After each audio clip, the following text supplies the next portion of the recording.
भारत के किस राज्य में हम करला नामक संरक्षित बौद्ध गुफाएं पा सकते हैं? तो इसका सही आंसर है ऑप्शन सी, महाराष्ट्र। हम महाराष्ट्र में करला नामक संरक्षित बौद्ध गुफाएं पाते हैं। करली गुफाएं महाराष्ट्र के लोनावाला के पास करली में प्राचीन बौद्ध भारतीय रॉक कट गुफाओं का एक परिसर है। इन गुफाओं का निर्माण भारत में दूसरी और तीसरी शताब्दी ईसा पूर्व में सातवाहन शासक के दौरान किया गया था। भारत के किस राज्य को रोलिंग हिल्स की भूमि के रूप में जाना जाता है? तो इसका सही आंसर है ऑप्शन डी, मिजोरम। मिजोरम को रोलिंग हिल्स की भूमि के रूप में जाना जाता है। राज्य में कुल 21 प्रमुख पर्वत श्रृंखलाएं या विभिन्न आकार की चोटियां बिखरी हुई हैं, इसलिए मिजोरम को लुढ़कती पहाड़ियों की भूमि के रूप में जाना जाता है। नामदरोलिंग मठ भारत के किस राज्य में स्थित है? तो इसका सही आंसर है ऑप्शन डी, कर्नाटक। नामदरोलिंग मठ कर्नाटक के बाइलाकुप्पे में अल्ली कुमारी में स्थित है। नामदरोलिंग निंगमापा मठ दुनिया में तिब्बती बौद्ध धर्म के निंगमा वंश का सबसे बड़ा शिक्षण केंद्र है। इसे 1963 में खोला गया था और इसकी स्थापना पेन्नो रिनपोचे ने की थी। किस भारतीय राज्य ने मलखम्ब को अपना राज्य खेल घोषित किया है? तो इसका सही आंसर है ऑप्शन ए, मध्य प्रदेश। मलखम्ब नाम मल्ल शब्द से लिया गया है, जिसका अर्थ है पहलवान, और खम्ब जिसका अर्थ है एक पोल। 9 अप्रैल 2013 को भारतीय राज्य मध्य प्रदेश ने मलखम्बा को राज्य का खेल घोषित किया गया था। लक्षद्वीप में अधिकांश लोगों द्वारा बोली जाने वाली भाषा क्या है? तो इसका सही आंसर है ऑप्शन ए, मलयालम। मलयालम लक्षद्वीप में अधिकांश लोगों द्वारा बोली जाने वाली भाषा है। मराठी महाराष्ट्र की है, कोंकणी गोवा की है, कन्नड़ कर्नाटक की है। भारत में निम्न में से किस राज्य में रेड होल माइनिंग की जाती है? तो इसका सही आंसर है ऑप्शन बी, मेघालय। मेघालय में रेड होल माइनिंग प्रचलित है। रेड होल खदान में बहुत छोटी सुरंग खोदना शामिल है, आमतौर पर केवल 3-4 फीट गहरी, जिसमें श्रमिक अधिक बार बच्चे प्रवेश करते हैं और कोयला निकालते हैं। प्रधानमंत्री नरेंद्र मोदी ने भारत की पहली semi high speed train Vande Bharat express को कब हरी झंडी दिखाई थी? तो इसका सही आंसर है ऑप्शन बी, 15 फरवरी 2019। 15 फरवरी 2019 को भारत की पहली semi high speed train Vande Bharat express नई दिल्ली से वाराणसी को प्रधानमंत्री नरेंद्र मोदी ने हरी झंडी दिखाई थी। ट्रेनों की गति सीमा 180 किलोमीटर प्रति घंटा है। भारत का पहला पोशाक संग्रहालय कहाँ स्थित है? तो इसका सही आंसर है ऑप्शन बी, गोवा। भारत का पहला पोशाक संग्रहालय गोवा संग्रहालय और अनुसंधान केंद्र गोवा में स्थित है। डिजाइनर वेंडेल रॉड्रिग्स ने पहला पोशाक संग्रहालय तैयार किया था। इंग्लिश चैनल को तैरने वाली पहली महिला कौन थी? तो इसका सही आंसर है ऑप्शन डी, एक अमेरिकी। इंग्लिश चैनल को तैरने वाली पहली महिला जेट्राड एडरले थी, जो एक अमेरिकी थी। आरती साहा इंग्लिश चैनल में तैरने वाली पहली भारतीय थी। मीर सेन इंग्लिश चैनल तैरने वाले पहले व्यक्ति थे। मैथ्यू वेब इंग्लिश चैनल को तैरने वाले पहले व्यक्ति थे। डैश भारत का पहला आरक्षित वन है? तो इसका सही आंसर है ऑप्शन सी, सतपुड़ा राष्ट्रीय उद्यान। भारत का पहला आरक्षित वन सतपुड़ा राष्ट्रीय उद्यान, जो मध्य प्रदेश में है। गिर राष्ट्रीय उद्यान, जो गुजरात में है। रणथंभौर राष्ट्रीय उद्यान जो राजस्थान में है, जिम कॉर्बेट राष्ट्रीय उद्यान जो उत्तराखंड में है। मार्च 2021 तक भारत में 104 मौजूदा राष्ट्रीय उद्यान हैं। दिल्ली मेट्रो के पहले कॉरिडोर का उद्घाटन किसने किया था? तो इसका सही आंसर है ऑप्शन ए अटल बिहारी वाजपेयी। अटल बिहारी वाजपेयी ने दिल्ली मेट्रो के पहले कॉरिडोर का उद्घाटन किया था। ई श्रीधरन को मेट्रो मैन का खिताब दिया गया था। दिल्ली मेट्रो ने 24 दिसंबर 2002 को परिचालन शुरू किया था। पहला मेट्रो 1984 कोलकाता में खोला गया था। भारत का पहला रेलवे विश्वविद्यालय कहाँ स्थित है? तो इसका सही आंसर है ऑप्शन बी बड़ोदरा जो गुजरात में है। भारत का पहला रेलवे विश्वविद्यालय बड़ोदरा में स्थित है। राष्ट्रीय रेल और परिवहन संस्था NRTI भारत का पहला और एकमात्र सिविल सेवा प्रशिक्षण संस्थान है जो बड़ोदरा गुजरात भारत में स्थित है। भारत में पहली यात्री रेलगाड़ी का संचालन डैश के बीच किया गया था। तो इसका सही आंसर है ऑप्शन डी बॉम्बे और ठाणे। भारत में पहली यात्री ट्रेन बोरीबंदर बॉम्बे और ठाणे के बीच 1853 में 34 किलोमीटर की दूरी के बीच संचालित की गई थी। बांग्लादेश मुक्ति युद्ध के समय भारतीय सेना का प्रमुख कौन था? तो इसका सही आंसर है option D Sam Manekshaw. Sam Manekshaw Bangla मुक्ति युद्ध के समय भारतीय सेना के प्रमुख थे। भारत और पाकिस्तान के बीच 1971 के युद्ध के दौरान भारत के रक्षा मंत्री कौन थे? तो इसका सही आंसर है ऑप्शन डी जगजीवन राम।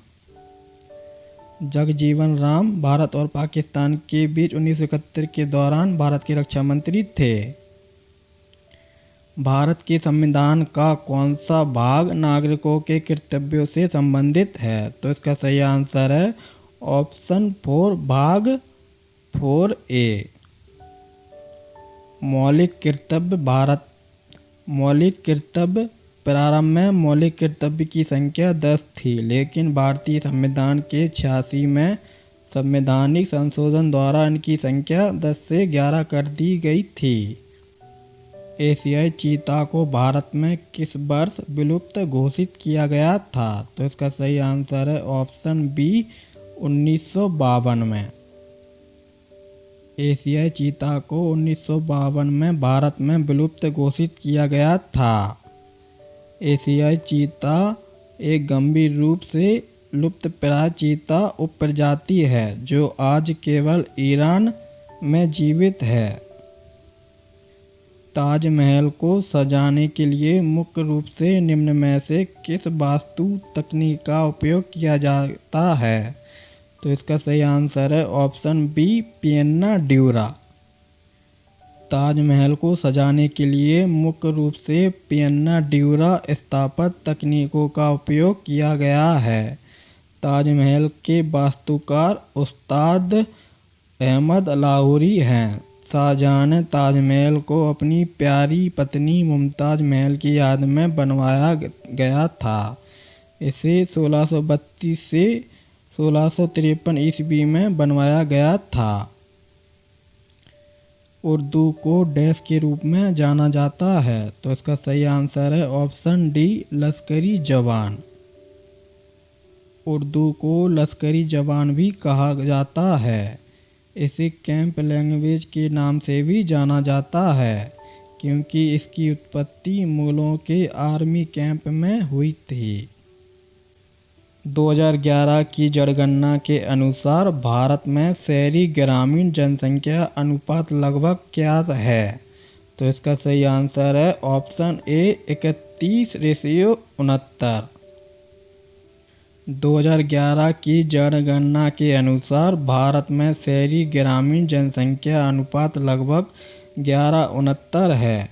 2011 की जनगणना के अंतिम जनसंख्या आयोग के अनुसार भारत की कुल जनसंख्या 121.2 मिलियन थी।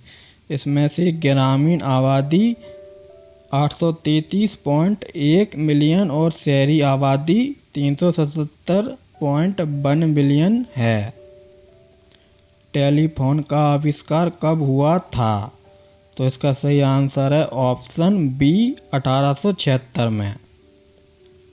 अलेक्जेंडर ग्राहम बेल को 1876 में टेलीफोन के आविष्कार के लिए पहले अमेरिकी पेटेंट से सम्मानित किया गया था। भारत में सबसे ऊंचा विजय टावर कौन सा है? तो इसका सही आंसर है ऑप्शन बी फतेह बुर्ज। फतेह बुर्ज मोहाली पंजाब भारत में सबसे ऊंचा विजय टावर है। यह महान सेनापति बाबा बंदा सिंह बहादुर के नेतृत्व में सिखों की जीत का प्रतीक है। पुलवामा हमला कब हुआ था? तो इसका सही आंसर है ऑप्शन बी 2019 में। 14 फरवरी 2019 को जम्मू कश्मीर के पुलवामा में आतंकी हमला हुआ था। भारतीय रेलवे के हाल ही में जोड़े गए 17वें क्षेत्र का नाम बताइए। तो इसका सही आंसर है option C Kolkata metro. Kolkata metro को भारतीय रेलवे के 17वें जोन के रूप में जोड़ा गया था। दक्षिणी तट रेलवे भारतीय रेलवे मुख्यालय विशाखापट्टनम का 18वां क्षेत्र है। भारतीय रेलवे प्रणाली पर कुल 18 जोन और 70 डिवीजन हैं। संयुक्त राष्ट्र संघ को किस वर्ष नोबेल शांति पुरस्कार से सम्मानित किया गया था? तो इसका सही आंसर है ऑप्शन सी 2001। 2001 में संयुक्त राष्ट्र और उसके महासचिव कोफी अन्नान को बेहतर संगठित और अधिक शांतिपूर्ण दुनिया के लिए उनके काम के लिए नोबेल शांति पुरस्कार से सम्मानित किया गया था। पुलित्जर पुरस्कार किसके द्वारा प्रदान की जाती है? तो इसका सही आंसर है ऑप्शन सी कोलंबिया विश्वविद्यालय न्यूयॉर्क। पुलित्जर पुरस्कार कोलंबिया विश्वविद्यालय न्यूयॉर्क द्वारा प्रशासित है। इसकी स्थापना 1917 में हुई थी। पुरस्कार प्रतिवर्ष 21 श्रेणियों में दिया जाता है। किस देश को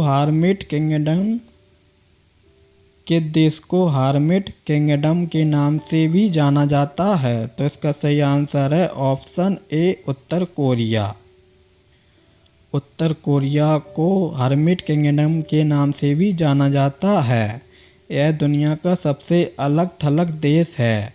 उत्तर कोरिया की राजधानी प्योंगयांग है और इसकी मुद्रा उत्तर कोरियाई वॉन है। डेनमार्क की संसद का नाम क्या है? तो इसका सही आंसर है option C Folketing. Option C फॉकेटिंग।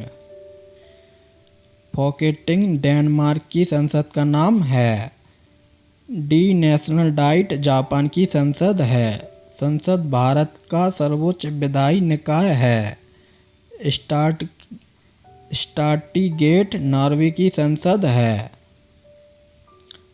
Chiapas का पठार किस देश में मिलेगा? तो इसका सही आंसर है ऑप्शन ए मैक्सिको में।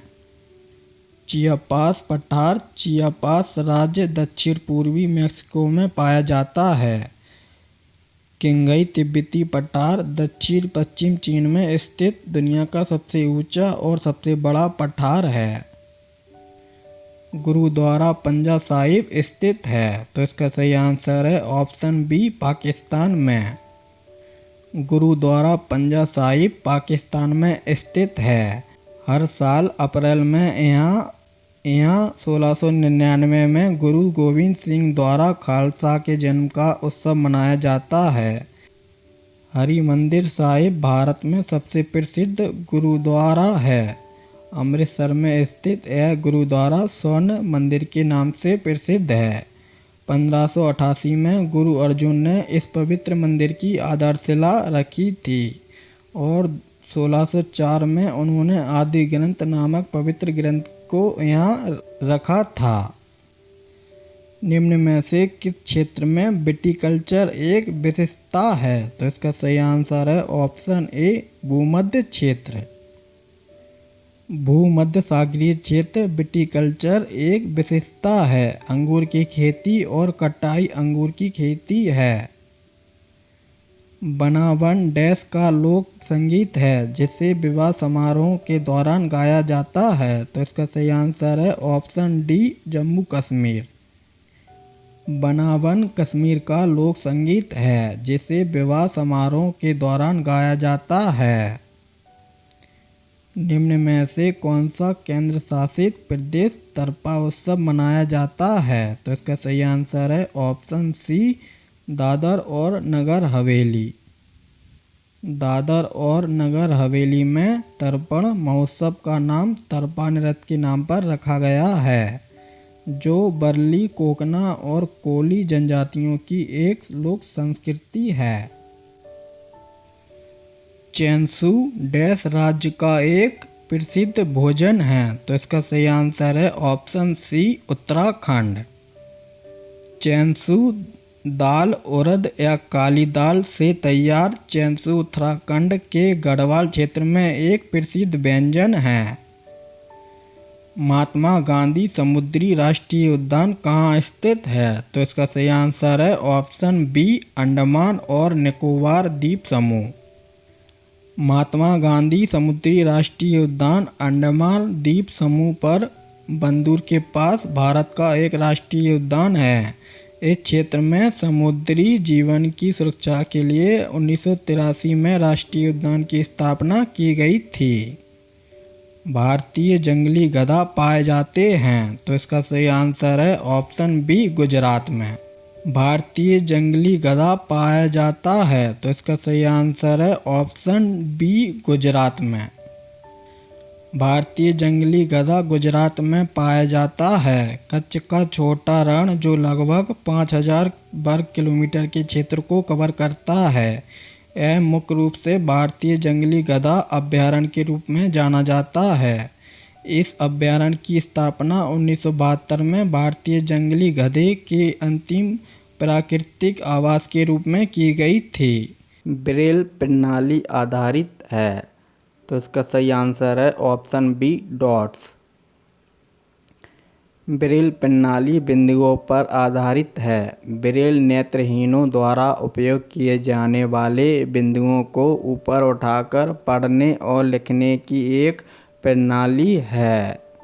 भारत के किस भाग में मोत्सू उत्सव मनाया जाता है? तो इसका सही आंसर है ऑप्शन ए नागालैंड। मोत्सू नागालैंड के एओ लोग द्वारा मनाया जाने वाला त्यौहार है। एक उत्सव के रूप में ग्रामीण उपहारों का आदान प्रदान, नए दोस्त बनाकर, दावत खिलाकर आदि के द्वारा एक दूसरे के लिए अपनी दोस्ती का इजहार करते हैं। समुद्री विमान सेवा संचालित करने वाला पहला द्वीप कौन सा है? तो इसका सही आंसर है ऑप्शन ए अंडमान निकोबार द्वीप समूह। सीप्लेन सेवा संचालित करने वाला पहला द्वीप अंडमान और निकोबार द्वीप समूह है, जिसे 30 दिसंबर 2010 को लॉन्च किया गया था। 28 मार्च 2010 को फ्रांसीसी हेनरी फेवरे ने पहला सफल संचालित सीप्लेन हाइड्राबियन उड़ाया था। निम्न में से कौन सा संग्रहालय केरल में स्थित है? तो इसका सही आंसर है ऑप्शन डी नेपियर संग्रहालय। नेपियर संग्रहालय केरल में स्थित है। नेपियर संग्रहालय भारत के तिरुवनंतपुरम में स्थित एक कला और प्राकृतिक इतिहास संग्रहालय है। यह 1855 में स्थापित केरल का पहला संग्रहालय है। संग्रहालय के वास्तुकार रॉबर्ट चिसोल्म हैं। रूमी दरवाज़ा कहाँ स्थित है? तो इसका सही आंसर है ऑप्शन ए लखनऊ।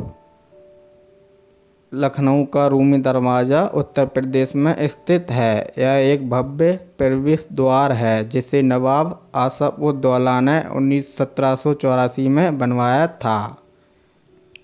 डेक्कन ओडिसी क्या है? तो इसका सही आंसर है option C, luxury train. Deccan Odyssey भारतीय रेलवे के महाराष्ट्र मार्ग पर पर्यटन को बढ़ावा देने के लिए पैलेस ऑन व्हील्स के मॉडल पर आधारित एक विशेष लग्जरी ट्रेन है। मोहम्मद बिन तुगलक ने अपनी राजधानी को दिल्ली से डैश में स्थानांतरित कर दिया था। तो दोस्तों इसका सही आंसर है ऑप्शन डी, दौलताबाद। चलो इसके बारे में कुछ जानते हैं। 1327 में मोहम्मद बिन तुगलक ने अपनी राजधानी को दिल्ली से दौलताबाद, जिसे देवगिरी भी कहा जाता है, में स्थानांतरित कर दिया था, जो वर्तमान में महाराष्ट्र में है। चलो अगला क्वेश्चन लेते हैं। अगला क्वेश्चन है, कालिंजर किला जो मध्यकाल में सामरिक दृष्टि से महत्वपूर्ण था, कहाँ स्थित है? तो दोस्तों उसका सही आंसर है ऑप्शन ए, उत्तर प्रदेश। तो अगला क्वेश्चन है, सूफी परंपराओं के संदर्भ में समा शब्द का अर्थ क्या है? तो इसका सही आंसर है ऑप्शन ए, पवित्र गीतों का पाठ। अगला क्वेश्चन है, रानी रुद्रमा देवी डैश वंश की एक प्रसिद्ध शासक थी। तो इसका सही आंसर है ऑप्शन बी, काकतीय वंश। चलो इसके बारे में कुछ जानते हैं। तो रानी रुद्रमा देवी काकतीय वंश की एक प्रसिद्ध शासक थी। रुद्रमा देवी अपनी मृत्यु तक 1263 से 1289 तक दक्कन के पठार में काकतीय वंश की सम्राट थी। वह भारत में सम्राट के रूप में शासन करने वाली बहुत कम महिलाओं में से एक थी, और ऐसा करने के लिए उन्होंने एक पुरुष छवि को बढ़ावा दिया। उसके बाद उसके उत्तराधिकारी और बाद के विजयनगर साम्राज्य द्वारा भी यह एक महत्वपूर्ण परिवर्तन था। ठीक है। अगला क्वेश्चन है, हैदराबाद के अंतिम निजाम थे। तो इसका सही आंसर है ऑप्शन बी, मीर ओस्मान अली खान। ठीक है दोस्तों, चलो इसके बारे में कुछ जानते हैं। तो हैदराबाद के अंतिम निजाम मीर उस्मान अली खान थे। मीर उस्मान अली खान ने भारत द्वारा कब्जा किए जाने से पहले 1911 से 1948 तक हैदराबाद पर शासन किया था। ठीक है। अगला क्वेश्चन है, निम्न में से कौन सी नदी का उद्गम स्थल राजस्थान राज्य में है? तो इसका सही आंसर है ऑप्शन सेकंड, बनास नदी। चलो इसके बारे में कुछ जानते हैं। बनास नदी भारत के राजस्थान राज्य में बहने वाली एक नदी है। यह चंबल नदी की एक उपनदी है, जो स्वयं यमुना नदी की उपनदी है। बनास की कुल लंबाई 512 किलोमीटर है। यह पूरी नदी राजस्थान के भीतर ही है। अगला क्वेश्चन है, चंद्रमा या एक उपग्रह की कक्षा में पृथ्वी के निकटतम बिंदु को क्या कहते हैं? तो इसका सही आंसर है ऑप्शन सेकंड, भू समीपक, जैसे दोस्तों पेरिजीवी कहते हैं। चलो इसके बारे में कुछ जानते हैं। चंद्रमा की कक्षा में वह बिंदु जो पृथ्वी के सबसे निकट होता है उसे पेरिजी या भू समीपक कहते हैं, और पृथ्वी से सबसे दूर का बिंदु को अपोजी या भूमध्युच्च कहते हैं। ठीक है दोस्तों। तो अगला क्वेश्चन है, बर्मन राजवंश के भास्कर वर्मन ने डैश क्षेत्र पर शासन किया था। तो इसका सही आंसर है ऑप्शन 3, कामरूप। चलो इसके बारे में कुछ जानते हैं। कुमार भास्कर वर्मन कामरूप के बर्मन राजवंश के शासकों में अंतिम राजा थे। अपने ज्येष्ठ भ्राता सुप्रतिष्ठित बर्मन की मृत्यु के पश्चात उन्होंने सत्ता संभाली। वे अविवाहित रहे तथा उनका कोई उत्तराधिकारी नहीं था। ठीक है दोस्तों। चलो अगला देखते हैं।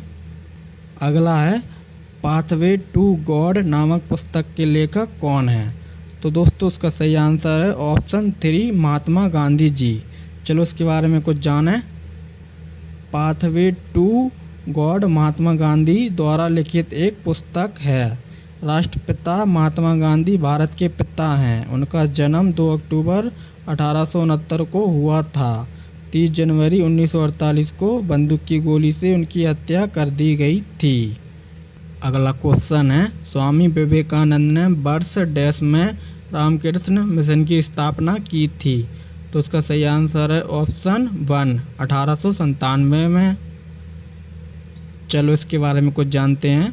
रामकृष्ण मिशन की स्थापना 1 मई सन 1857 को रामकृष्ण परमहंस के परम शिष्य स्वामी विवेकानंद ने की थी और इसका मुख्यालय कोलकाता के निकट बेलूर में है। अगला क्वेश्चन, निम्न में से कौन तेलंगाना की पहली महिला मुख्य न्यायाधीश है? तो इसका सही आंसर है ऑप्शन 4 हेमा कोहली। चलो इसके बारे में कुछ जानते हैं। हेमा कोहली तेलंगाना की पहली महिला मुख्य न्यायाधीश हैं। उन्होंने 7 जनवरी 2021 से 30 अगस्त 2021 तक तेलंगाना उच्च न्यायालय की मुख्य न्यायाधीश के रूप में कार्य किया। 2019 में आंध्र प्रदेश उच्च न्यायालय से अलग होने के बाद से वह उस पद पर काबिज होने वाली पहली महिला हैं। उन्होंने 2001 से 2006 तक दिल्ली उच्च न्यायालय के न्यायाधीश के रूप में भी कार्य किया है। टीवी राधाकृष्ण तेलंगाना उच्च न्यायालय के पहले मुख्य न्यायाधीश हैं। अगला क्वेश्चन है, निम्न में से कौन सा गुजरात का पशु व्यापार पर्व है? तो इसका सही आंसर है ऑप्शन 2 बोथा मेला। बोथा मेला भारतीय राज्य गुजरात में एक पशु व्यापार उत्सव है। यह नवंबर में बोथा नामक गांव में आयोजित किया जाता है। भारत भर के सैकड़ों किसान और व्यापारी बोथा मेले के दौरान अपने सजे धजे गधों और ऊँटों का व्यापार करने के लिए बोथा के छोटे से गांव में उतरते हैं। ठीक है। अगला क्वेश्चन है, स्वतंत्र भारत में पहला विधि आयोग कब स्थापित किया गया था? तो इसका सही आंसर है ऑप्शन 2 1955 में। स्वतंत्र भारत का पहला विधि आयोग वर्ष 1955 में 3 साल के कार्यकाल के लिए स्थापित किया गया था। पहला विधि आयोग वर्ष 1834 में ब्रिटिश राज काल के दौरान वर्ष 1833 के चार्टर अधिनियम द्वारा स्थापित किया गया था और इसकी अध्यक्षता लॉर्ड मैकाले ने की थी। ठीक है। अगला क्वेश्चन है, निम्न में से कौन ओलंपिक पदक जीतने वाली पहली भारतीय महिला रेसलर पहलवान बनी हैं? तो इसका सही आंसर है ऑप्शन 3 साक्षी मलिक। भारतीय पहलवान साक्षी मलिक ने रियो 2016 में महिलाओं के 58 किलोग्राम भार वर्ग में कांस्य पदक जीतकर ओलंपिक में पदक जीतने वाली पहली भारतीय महिला पहलवान बन गई। ठीक है दोस्तों। अगला क्वेश्चन है, रेणुका झील किस राज्य में स्थित है? तो इसका सही आंसर है ऑप्शन 3 हिमाचल प्रदेश में। रेणुका झील भारत के हिमाचल प्रदेश राज्य के सिरमौर जिले में स्थित एक झील है। समुद्र तल से 672 मीटर की ऊंचाई पर स्थित यह हिमाचल प्रदेश की सबसे बड़ी झील है। झील का नाम देवी रेणुका के नाम पर पड़ा है और इसके किनारे उनका एक मंदिर भी स्थित है। ठीक है दोस्तों।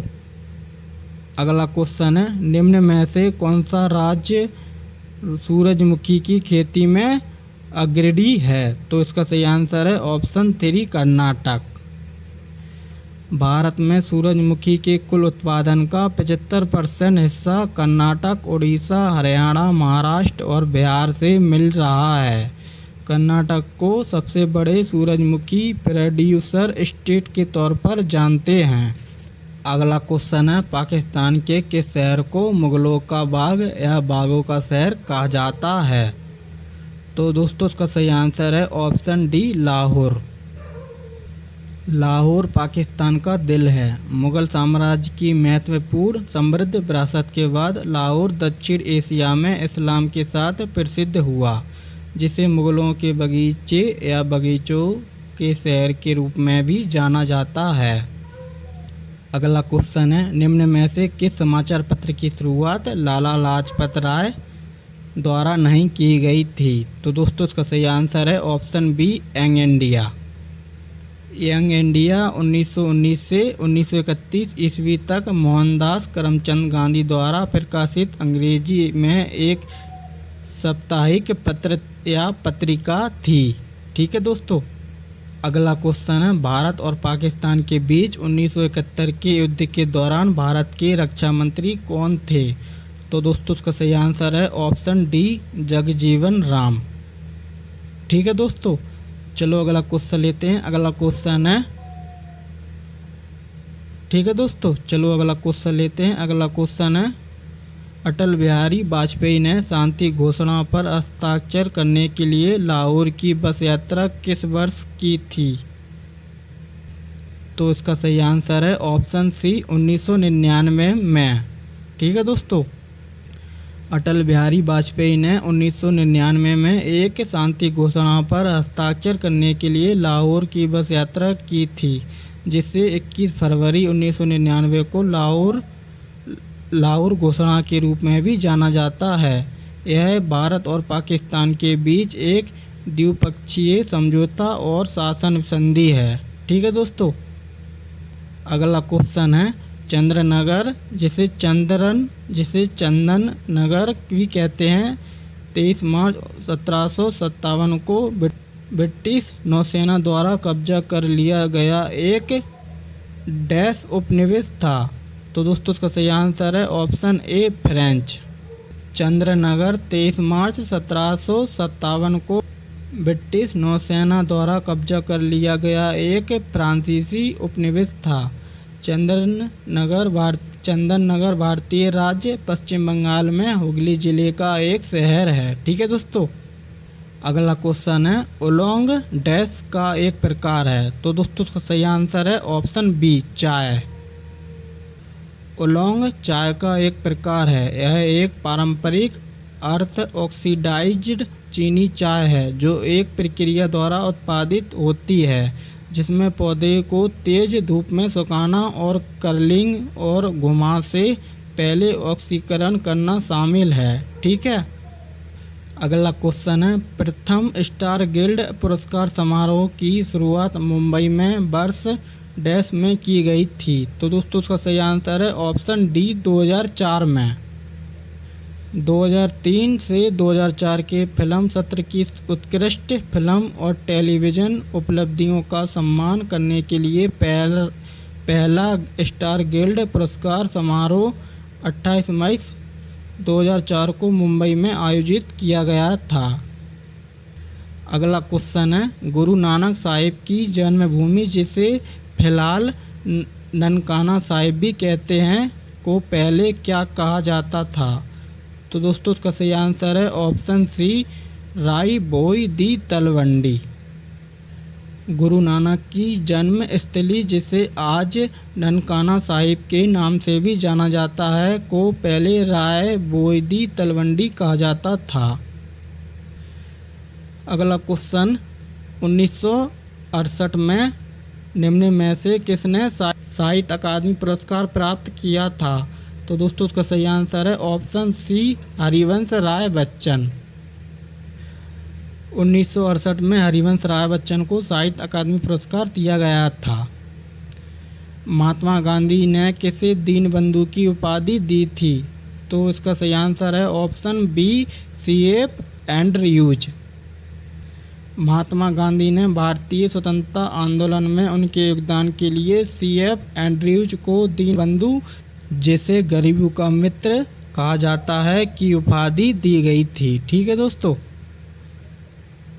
अगला क्वेश्चन है, मेखला चादर किस राज्य की एक पारंपरिक पोशाक है? तो दोस्तों उसका सही आंसर है ऑप्शन डी, असम।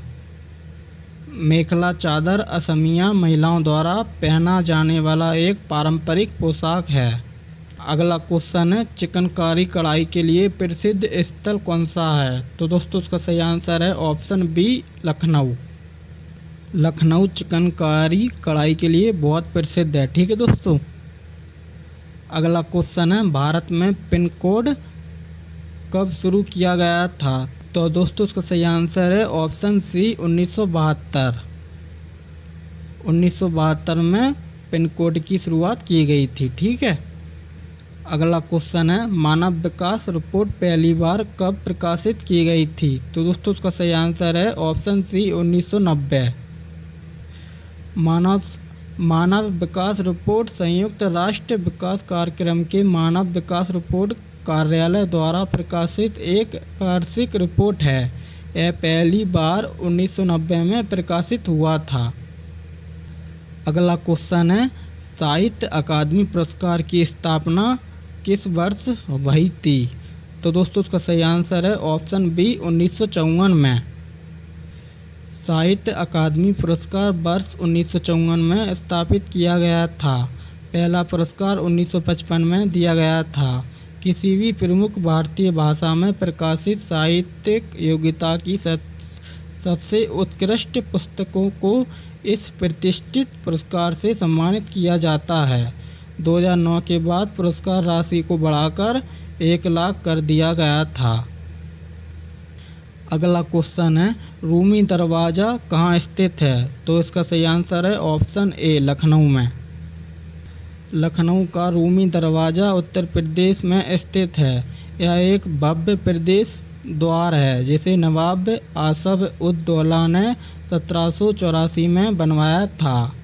अगला क्वेश्चन है, निम्न में से किस काल में भारत में शुतुरमुर्ग पाए जाते थे? तो दोस्तों उसका सही आंसर है ऑप्शन ए पुरापाषाण काल। शुतुरमुर्ग भारत में पुरापाषाण काल के दौरान पाए जाते थे। महाराष्ट्र के पाटने में बड़ी मात्रा में शुतुरमुर्ग के अंडे के छिलके पाए गए हैं। कुछ टुकड़ों पर डिजाइन उकेरे गए थे। उनके अंडों से मोती भी बनाए जाते थे। अगला क्वेश्चन है, महेश्वरी साड़ी से जुड़ी रानी का नाम बताइए। तो दोस्तों उसका सही आंसर है ऑप्शन ए अहिल्याबाई होलकर। महेश्वरी साड़ियों की उत्पत्ति 18वीं शताब्दी में हुई थी, जब मध्य प्रदेश के इंदौर राज्य पर रानी अहिल्याबाई होलकर का शासन था। अगला क्वेश्चन है, आत्मसमर्पण की संधि पर कब हस्ताक्षर किया गया था, जिसने भारत में पुर्तगाली शासन का अंत किया था? तो दोस्तों उसका सही आंसर है ऑप्शन ए 19 दिसंबर 1961 में। भारत में पुर्तगाली शासन को समाप्त करने वाले इंस्ट्रूमेंट ऑफ सरेंडर पर 19 दिसंबर 1961 को हस्ताक्षर किए गए थे, जिससे भारत में पुर्तगाली शासन के 450 साल समाप्त हो गए थे। ठीक है। अगला क्वेश्चन है, भगवान राम पर केंद्रित भक्ति आंदोलन के नेता थे। तो इसका सही आंसर है ऑप्शन बी रामानंद। राम के रूप में भगवान पर ध्यान केंद्रित करने वाले भक्ति आंदोलन के नेता रामानंद थे। रामानंद ने राम पर सर्वोच्च भगवान के रूप में ध्यान केंद्रित किया और प्रेम, भक्ति और उनके पवित्र नाम का जाप मुक्ति का स्रोत है। अगला क्वेश्चन है, बांग्लादेश मुक्ति युद्ध के समय भारतीय सेना का प्रमुख कौन था? तो दोस्तों उसका सही आंसर है ऑप्शन डी सैम मानेकशॉ। ठीक है दोस्तों, बांग्लादेश मुक्ति युद्ध के समय सेना का प्रमुख सैम मानेकशॉ थे। ठीक है।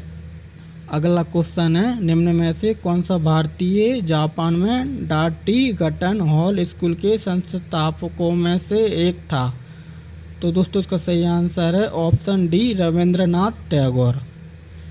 रविंद्रनाथ टैगोर जापान में डार्टिगटन हॉल स्कूल के संस्थापकों में से एक थे। डार्टिगटन हॉल स्कूल एक प्रगतिशील सहशिक्षा संस्थान था। जापान में टैगोर ने नोबेल पुरस्कार विजेता यासुनारी कावापाता जैसी हस्तियों को प्रभावित किया था। अगला क्वेश्चन है, अखिल भारतीय किसान कांग्रेस के प्रथम महासचिव कौन थे? तो दोस्तों उसका सही आंसर है ऑप्शन डी एनजी रंगा। एनजी रंगा अखिल भारतीय किसान कांग्रेस के पहले महासचिव थे। वह आंध्र प्रदेश के एक स्वतंत्रता सेनानी थे और किसान आंदोलन में उनके योगदान के लिए भारत के राष्ट्रपति से पद्म विभूषण भी प्राप्त किया गया था। ठीक है दोस्तों। अगला क्वेश्चन है, हिंदुस्तान रिपब्लिक एसोसिएशन के संस्थापकों में से एक कौन था? तो दोस्तों इसका सही आंसर है ऑप्शन ए रामप्रसाद बिस्मिल। हिंदुस्तान रिपब्लिकन एसोसिएशन की स्थापना रामप्रसाद बिस्मिल, सचिंद्र नाथ बख्शी, सचिंद्र नाथ सन्याल और जोगेश चंद्र चटर्जी ने की थी। प्रारंभिक HRA प्रयासों में सबसे प्रमुख 1955 का काकोरी षड्यंत्र मामला है। मध्य प्रदेश के पहले राज्यपाल कौन थे? तो इसका सही आंसर है option B doctor Sitaramayya. Sitaramayya 1952 से 1957 तक भारत में मध्य प्रदेश के पहले राज्यपाल थे। वह आंध्र प्रदेश के संस्थापक भी थे। ठीक है दोस्तों।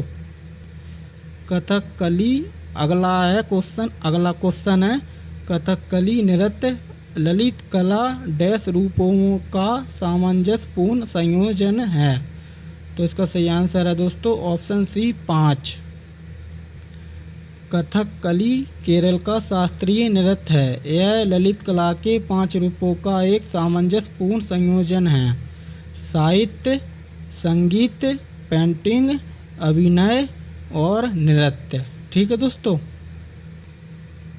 अगला क्वेश्चन है जागोई नृत्य किस राज्य का नृत्य है? तो इसका सही आंसर है ऑप्शन सेकंड मणिपुर। यह लोकप्रिय रूप से हिंदू वैष्णववाद के अपने विषयों के लिए जाना जाता है, जो रासलीला के उत्कृष्ट प्रदर्शन को दिखाता है। यह शक्तिवाद, शैव और उमंग लाई जैसे आदिवासी देवताओं से संबंधित विषय के दौरान भी प्रदर्शित किया जाता है। मणिपुरी नृत्य के लिए स्वर संगीति एक वाद्य यंत्र से आता है जिसे पुंग कहा जाता है। अगला क्वेश्चन है बाडू छम किस राज्य का लोक नृत्य है? तो दोस्तों इसका सही आंसर है ऑप्शन सेकंड अरुणाचल प्रदेश। बाडू छम अरुणाचल प्रदेश का लोक नृत्य है। बाडू छम भारत के अरुणाचल प्रदेश की हिमालयी बौद्ध जनजातियों का पारंपरिक लोक नृत्य है। छम का शाब्दिक अर्थ है मोनपा भाषा में नृत्य है। बाडू छम बुराई पर अच्छाई की जीत की कहानियों पर आधारित है। स्थानीय मान्यताओं के अनुसार मानव के भीतर अच्छाई और बुराई दोनों मौजूद हैं। अगला क्वेश्चन है हिट रेफरेंस पुस्तक के लेखक कौन है? तो दोस्तों इसका सही आंसर है ऑप्शन डी सत्य नडेला।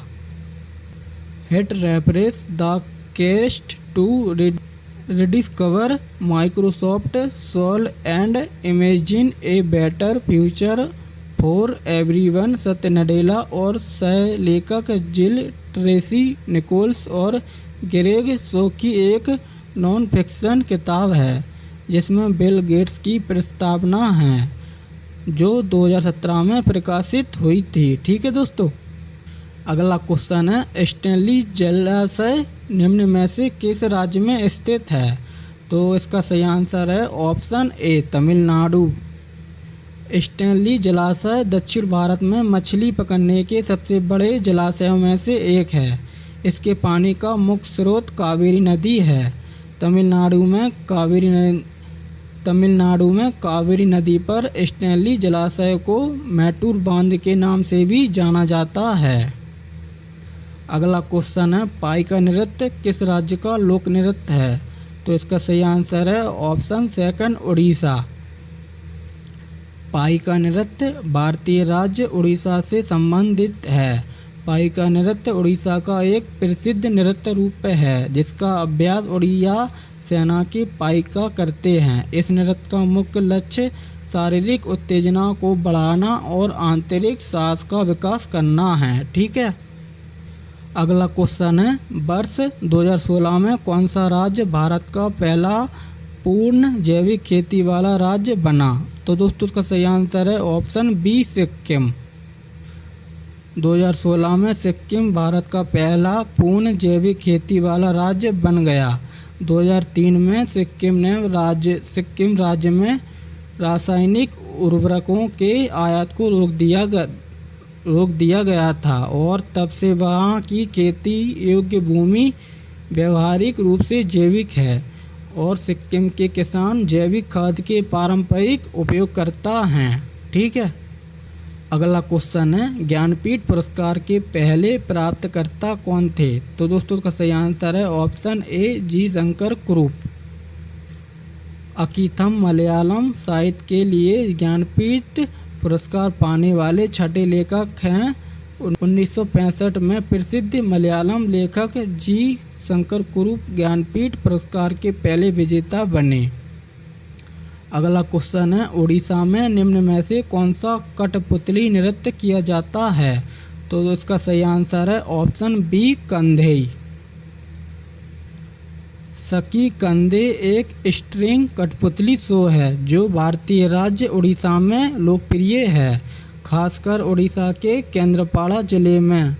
कला का यह रूप अभी भी स्थानीय कलाकारों द्वारा केंद्रपाड़ा के एक छोटे से गांव पालका में और उसके आसपास किया जाता है। अगला क्वेश्चन है, आलू पोस्तो भारत के किस राज्य का एक पारंपरिक व्यंजन है? तो इसका सही आंसर है ऑप्शन डी पश्चिम बंगाल। ठीक है दोस्तों, आलू पोस्तो पश्चिम बंगाल का व्यंजन है। अगला क्वेश्चन है, निम्न में से किस राजनेता ने अपने नाम से पहले बाबू उपनाम लगाया था? तो इसका सही आंसर है ऑप्शन बी जगजीवन राम ने। जगजीवन राम एक राजनेता और बिहार के एक स्वतंत्रता कार्यकर्ता थे। उन्होंने अपने नाम से पहले बाबू शीर्षक का इस्तेमाल किया। वह 1946 में जवाहरलाल नेहरू की अंतरिम सरकार में सबसे कम उम्र के मंत्री थे। अगला क्वेश्चन है, भारत के जन्म दिवस पर सुशासन दिवस मनाते हैं। तो दोस्तों इसका सही आंसर है अटल बिहारी वाजपेयी के जन्म पर सुशासन दिवस मनाते हैं। हमारे पूर्व प्रधानमंत्री अटल बिहारी वाजपेयी की जयंती पर हर साल 25 दिसंबर को सुशासन दिवस मनाया जाता है। इसकी स्थापना 2014 में सरकार में जवाबदेही के भारतीय लोगों के बीच जागरूकता पैदा करके हमारे पूर्व प्रधानमंत्री को सम्मानित करने के लिए की गई थी। अगला क्वेश्चन है, निम्न में से कौन हरियाणा का एक पारंपरिक नाट्य रूप है? तो इसका सही आंसर है ऑप्शन ए स्वांग। स्वांग जिसे स्वांग या स्वंग भी कहा जाता है, राजस्थान, हरियाणा, उत्तर प्रदेश और मध्य प्रदेश के मालवा क्षेत्र में एक लोकप्रिय लोक नृत्य रंगमंच है। स्वांग में गीत और संवाद के साथ उपयुक्त नाट्यशास्त्र और मिमिक्री शामिल है। ठीक है दोस्तों। अगला क्वेश्चन है, किस भारतीय राज्य में गमोचा एक सांस्कृतिक प्रतीक है? तो इसका सही आंसर है दोस्तों ऑप्शन बी असम। गमोचा एक तौलिया के बराबर असमिया संस्कृति का एक सांस्कृतिक प्रतीक है। यह मुख्य रूप से कपड़ों का एक सफ़ेद आयताकार टुकड़ा है जो पारंपरिक रूप से पेट सिल्क से बनाया जाता है। इसके 3 तरफ लाल बॉर्डर और चौथे पर लाल बने हुए रूप हैं। अगला क्वेश्चन है, पंजाब के मार्शल डांस का रूप है? तो इसका सही आंसर है ऑप्शन ए बागा। ढिल्लो के अनुसार भांगड़ा पंजाबी नृत्य बागा से संबंधित है जो पंजाब का एक मार्शल नृत्य है। अगला क्वेश्चन है, अंग्रेजी चैनल को तैरकर पार करने वाली पहली भारतीय महिला कौन थी? तो दोस्तों इसका सही आंसर है ऑप्शन ए आरती साहा। आरती साहा 19 वर्ष की आयु 29 सितंबर 1959 को इंग्लिश चैनल पार करने वाली पहली एशियाई महिला बनी। आरती साहा गुप्ता का जन्म 1940 में कोलकाता, पश्चिम बंगाल में हुआ था। उन्होंने कम उम्र में तैराकी शुरू कर दी थी और उनके कोच सचिन नाग ने उन्हें प्रतिस्पर्धा आयोजन में भाग लेने के लिए प्रोत्साहित किया था। अगला क्वेश्चन है, ढीमसा किस राज्य की एक आधिकारिक लोक नृत्य है? तो इसका सही आंसर है ऑप्शन बी आंध्र प्रदेश। ढीमसा आंध्र प्रदेश का एक आदिवासी नृत्य है जो मुख्य रूप से पोरजा जाति की महिलाओं द्वारा किया जाता है। 15 से 20 महिलाओं का एक समूह एक मंडली बनाता है और अपने घरेलू जीवन के कल्याण के लिए देवता की स्तुति करता है। वे शादियों में भी नृत्य करते हैं क्योंकि महिलाएं शांतिपूर्ण और सुखी वैवाहिक जीवन के लिए प्रार्थना करती हैं। अगला क्वेश्चन है 1859 में कोलकाता में पहली जूट मिल कहाँ स्थापित की गई थी? तो इसका सही आंसर है ऑप्शन डी, रिसरा। पहली जूट मिल 1859 में कोलकाता के रिसरा में स्थापित की गई थी। मिल कोलकाता में हुगली नदी के तट पर स्थापित की गई थी। जूट कताई मशीनरी डंडी से जॉर्ज एकलैंड द्वारा लाई गई थी। अगला क्वेश्चन है स्वतंत्रता में निर्वासन की आत्मकथा है? तो इसका सही आंसर है ऑप्शन सी, दलाई लामा की आत्मकथा है स्वतंत्रता में निर्वासन। निर्वासन की स्वतंत्रता दलाई लामा द्वारा लिखी गई है। उनकी अन्य प्रसिद्ध पुस्तकें the art of happiness, the book of Joy, ancient wisdom, modern world आदि हैं। उन्हें तिब्बती लोगों का आध्यात्मिक नेता माना जाता है। अगला क्वेश्चन है पुस्तक द एंड ऑफ इमेजिनेशन के लेखक कौन हैं? तो इसका सही आंसर है ऑप्शन बी, अरुंधति राय। कल्पना का अंत अरुंधति राय द्वारा लिखित एक पुस्तक है। उन्हें the God of small things पुस्तक के लिए जाना जाता है, जिसके लिए उन्होंने 1997 में मैन बुकर पुरस्कार जीता था। अगला क्वेश्चन है कालमे जेतु एक रस्म कला रूप है जो पाया जाता है? इसका आंसर है ऑप्शन बी, केरल में। कलामे जोथु केरल में भागवती, नागा और अयप्पा मंदिरों के कर्मकांडों में बुनी गई एक प्राचीन कला है। यह समारोह के दौरान रंगीन पाउडर का उपयोग करके फर्श पर देवताओं के सचित्र प्रतिनिधित्व को संदर्भित करता है। अगला क्वेश्चन है लक्ष्य 3 बिलियन पुस्तक डैश द्वारा लिखी गई है? तो इसका सही आंसर है ऑप्शन सी, APJ Abdul Kalam. Target 3 billion किताब APJ अब्दुल कलाम द्वारा और सृजन पाल सिंह ने लिखी है। अगला क्वेश्चन है थॉट्स ऑन पाकिस्तान पुस्तक के लेखक कौन हैं? तो इसका सही आंसर है option B, doctor BR Ambedkar. ठीक है दोस्तों, ध्यान रखना ये पॉइंट। अगला क्वेश्चन है वाइज एंड अदरवाइज पुस्तक के लेखक कौन हैं? तो इसका सही आंसर है option A, Sudha Murthy. Wise and other पुस्तक की लेखिका सुधा मूर्ति हैं। सुधा मूर्ति एक भारतीय इंजीनियरिंग शिक्षक, लेखक और सामाजिक कार्यकर्ता हैं। वह एफोसिस फाउंडेशन की चेयरपर्सन भी हैं। अगला क्वेश्चन है मूंगा रेशम के लिए प्रसिद्ध है? तो इसका सही आंसर है ऑप्शन बी, असम। मूंगा रेशम भारत में असम राज्य के लिए भौगोलिक रूप से टैग की गई जंगली रेशम की एक किस्म है। रेशम अपनी चरम स्थायित्व के लिए जाना जाता है और इसमें एक झिलमिलाता चमकदार बनावट के साथ एक प्राकृतिक पीला सुनहरा रंग होता है। अगला क्वेश्चन है प्रसिद्ध गणितज्ञ श्रीनिवास रामानुजन का जन्म हुआ था? तो इसका सही आंसर है option D, road. Srinivasa Ramanujan एक भारतीय गणितज्ञ थे जिनका जन्म 22 दिसंबर 1887 को तमिलनाडु के एरोड जिले में एक तमिल ब्राह्मण अयंगर परिवार में हुआ था। अगला क्वेश्चन है जयप्रकाश नारायण को डैश की उपाधि दी गई थी? तो इसका सही आंसर है ऑप्शन ए, लोकनायक। जयप्रकाश नारायण जनता के बीच बहुत लोकप्रिय नेता थे, इसलिए उन्हें लोकनायक के नाम से जाना जाता है। उनके सामाजिक कार्यों के लिए उन्हें 1999 में उनकी मृत्यु के बाद भारत रत्न से सम्मानित किया गया था। अगला क्वेश्चन है मेगुडी मंदिर किस वर्तमान राज्य में है? तो इसका सही आंसर है दोस्तों ऑप्शन सी, कर्नाटक। कर्नाटक में मेगुडी मंदिर मौजूद है।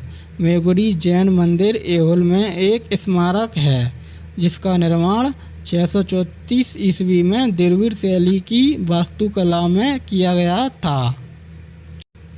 अगला क्वेश्चन है, निम्न में से किस राज्य में लोकगीत भवैया है? तो दोस्तों इसका सही आंसर है ऑप्शन सी, पश्चिम बंगाल। भवैया एक संगीत रूप या लोकप्रिय लोक संगीत है जिसकी उत्पत्ति उत्तरी बंगाल में हुई थी। अगला क्वेश्चन है, भूता गीत का संबंध निम्न में से किस भारतीय राज्य से है? तो इसका सही आंसर है ऑप्शन डी, केरल। भूत गीत का आधार अंधविश्वासों में निहित है। केरल के कुछ समुदाय भूतों और आत्माओं को दूर भगाने के लिए भूता अनुष्ठान करते हैं और यह अनुष्ठान जोरदार नृत्य के साथ होता है और संगीत में एक भेदी और भयानक चरित्र होता है। अगला क्वेश्चन है, डैश के त्योहार को फगुआ के नाम से भी जाना जाता है? तो इसका सही आंसर है ऑप्शन बी, होली। फगवा या होली जैसा कि आमतौर पर कहा जाता है, बसंत के आगमन का जश्न मनाने वाला एक वार्षिक हिंदू त्यौहार है।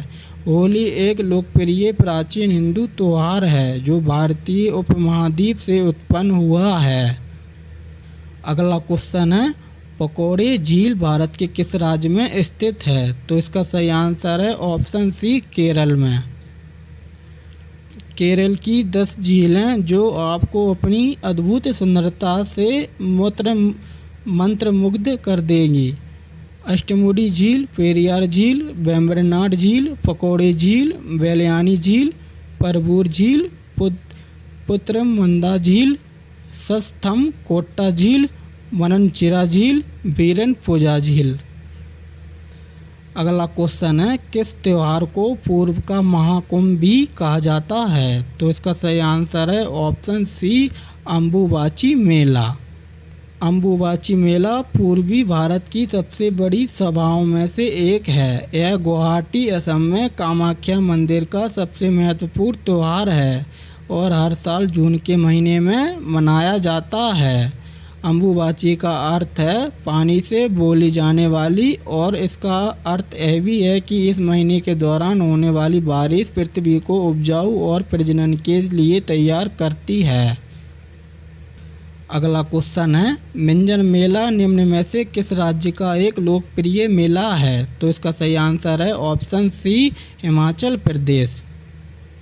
मिंजर मेले को हिमाचल प्रदेश के राज्य मेलों में से एक घोषित किया गया है और इस प्रकार यह मीडिया द्वारा व्यापक रूप से कवर किया गया है। यह हिंदू महीने श्रावण के दूसरे रविवार को आयोजित किया जाता है। अगला क्वेश्चन है, निम्न में से किस महीने में तमिलनाडु के बोलबिल ओरी बीजा उत्सव मनाया जाता है? तो इसका सही आंसर है ऑप्शन डी, अगस्त में। तमिलनाडु का बोलबिल ओरी बीजा उत्सव अगस्त में मनाया जाता है। यह तमिलनाडु के कोली पहाड़ियों में भव्य तरीके से मनाया जाता है। अगला क्वेश्चन है, जिकर नामक भक्ति लोकगीत भारतीय राज्य के हैं? तो इसका सही आंसर है ऑप्शन बी, असम राज्य के। यह गीत असम के असमी मुस्लिम समुदाय द्वारा गाया जाता है। जरी भी असम का एक लोकगीत है। अगला क्वेश्चन है, खुआंग किस राज्य का एक पारंपरिक संगीत वाद्य यंत्र है? तो इसका सही आंसर है ऑप्शन डी, मिजोरम।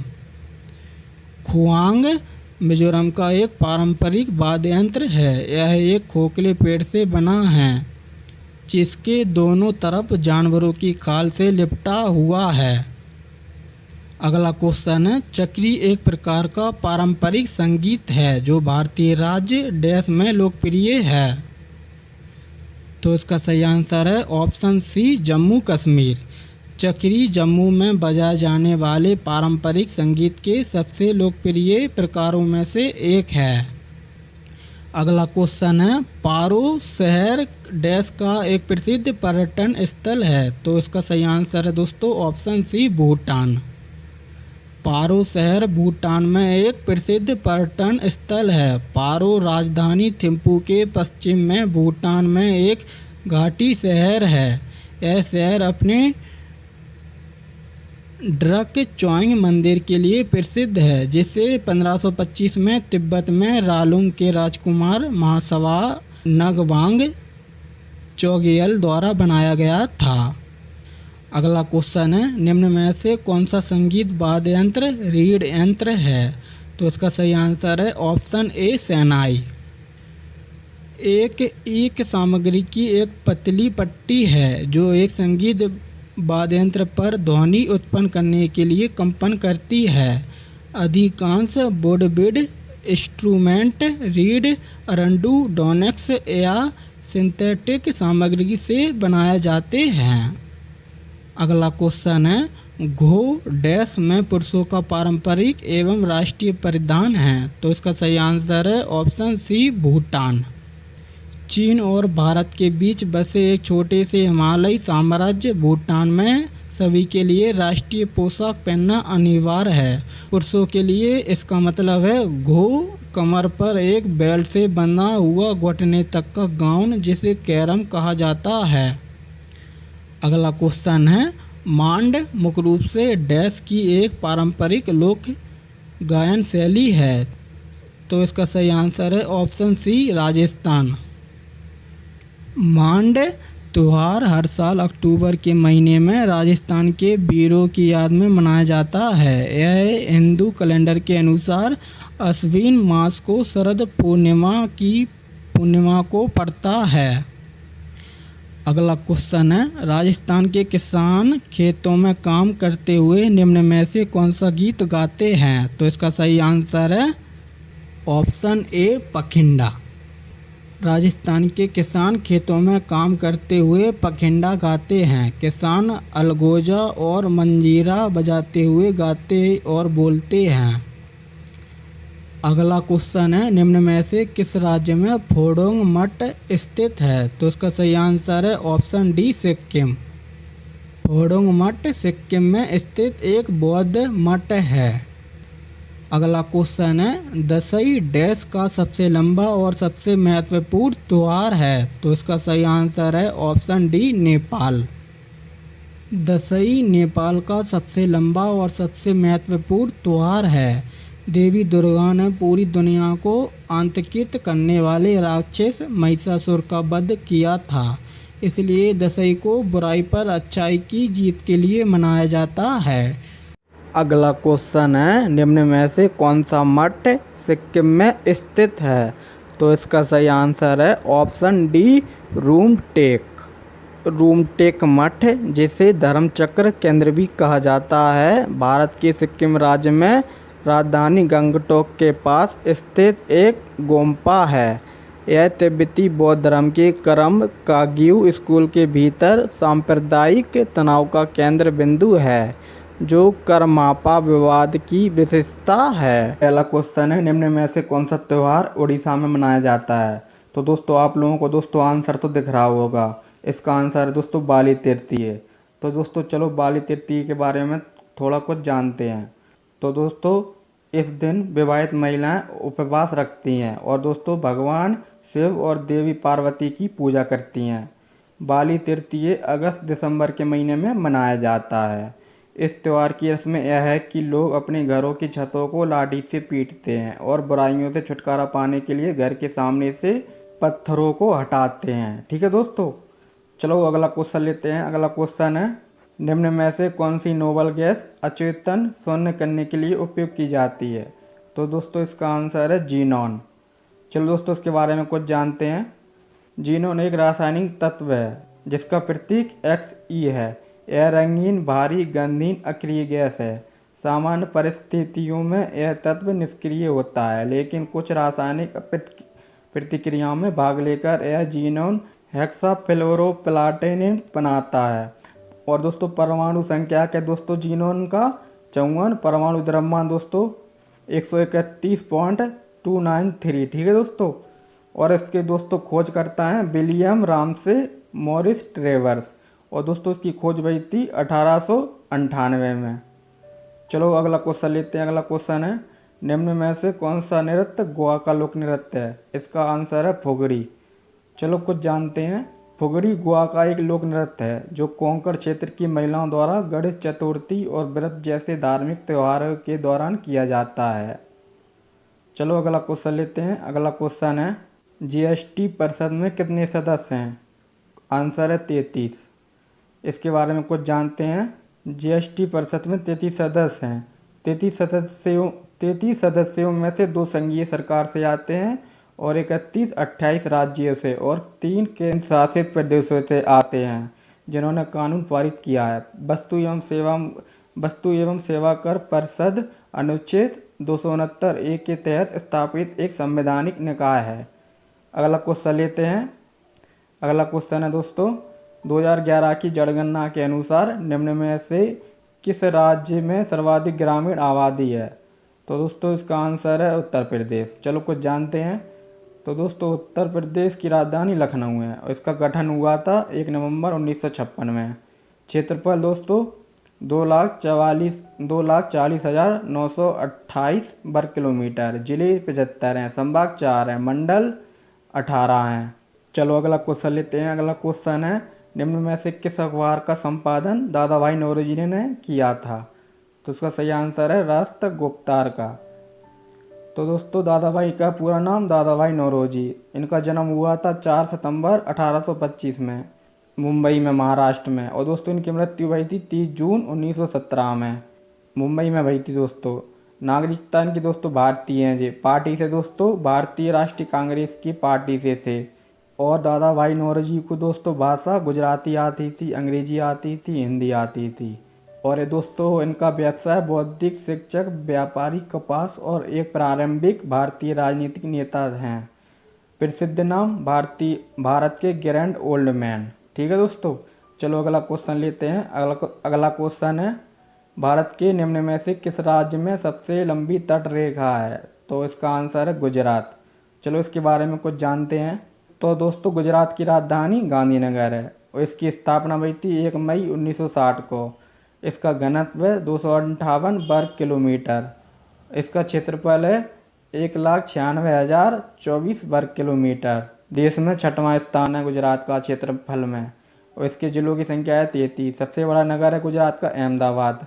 और गुजरात के ऐतिहासिक स्थल है सोमनाथ है, सौराष्ट्र है, लंगनाज है, धोलावीरा है, खंभात है, सुरकोटदा है, अनहिलदबाड़ है, रंगपुर है। ये दोस्तों सब गुजरात के स्थल हैं। और दोस्तों पर्यटन स्थल द्वारकाधीश है, द्वारकाधीश मंदिर है, कच्छ काराड़ है, नागेश्वर ज्योतिर्लिंग है, अक्षरधाम मंदिर है और लोथल है। और लिंग अनुपात दोस्तों गुजरात का 1000 लड़कों में 920 लड़कियां हैं। और उच्च न्यायालय दोस्तों गुजरात की अहमदाबाद में है। और विधानसभा सीट हैं दोस्तों 182। और दोस्तों लोकसभा सीट हैं दोस्तों 26। राज्यसभा सीट हैं 11। राजकीय पशु है गिर सिंह। राजकीय पक्षी है हंसावार। ठीक है। चलो अगला क्वेश्चन लेते हैं। अगला क्वेश्चन है लॉन्ग वॉक टू फ्रीडम किसकी आत्मकथा है? तो इसका आंसर है नेल्सन मंडेला। चलो इसके बारे में कुछ जानते हैं। लॉन्ग वॉक टू फ्रीडम जिसका हिंदी में मतलब होता है आज़ादी की लंबी यात्रा।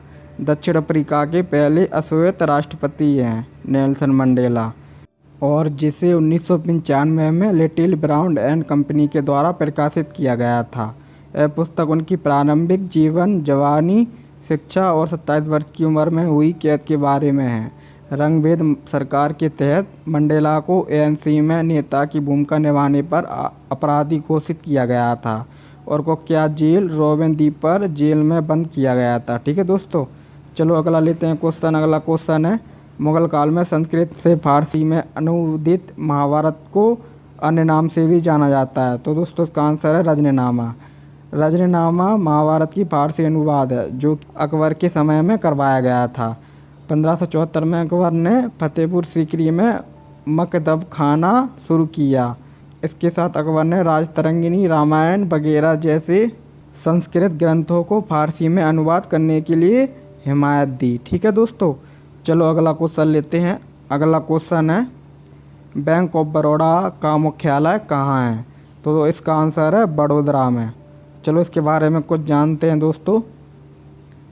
बड़ौदा बैंक की स्थापना 20 जुलाई 1908 को बड़ौदा के महाराजा सजाई राव जायकवाड़ द्वारा बड़ौदा गुजरात में स्थापित की गई थी और अभी वर्तमान में बैंक ऑफ बड़ौदा का मुख्यालय अलकापुरी बड़ोदरा गुजरात भारत में स्थित है। बैंक ऑफ बड़ौदा एक प्राइवेट बैंक था, परंतु 9 जुलाई 1969 में भारत सरकार द्वारा 14 बड़े निजी बैंक का सरकारीकरण किया गया था। इनमें बैंक ऑफ बड़ौदा भी शामिल था। यानी 19 जुलाई 1969 से बैंक ऑफ बड़ौदा भारत सरकार के नियंत्रण में है और सरकारी बैंक के रूप में लोगों को अपनी बैंकिंग सेवा प्रदान कर रहा है। चलो अगला क्वेश्चन लेते हैं। अगला क्वेश्चन है, निम्न में से कौन सी पुस्तक चेतन भगत द्वारा लिखित नहीं है? तो इसका सही आंसर है दोस्तों वाइज एंड अंडरवाइज। चलो इसके बारे में कुछ जानते हैं। तो दोस्तों चेतन भगत का जन्म 22 अप्रैल 1974 को दिल्ली के एक पंजाबी परिवार में हुआ था। उनके पिता एक आर्मी ऑफिसर थे और उनकी माता कृषि विभाग की सरकारी कर्मचारी थीं। 1998 में उन्होंने तमिलनाडु की रहने वाली अनुषा सूर्यनारायण से शादी की और उनके 2 बच्चे हैं।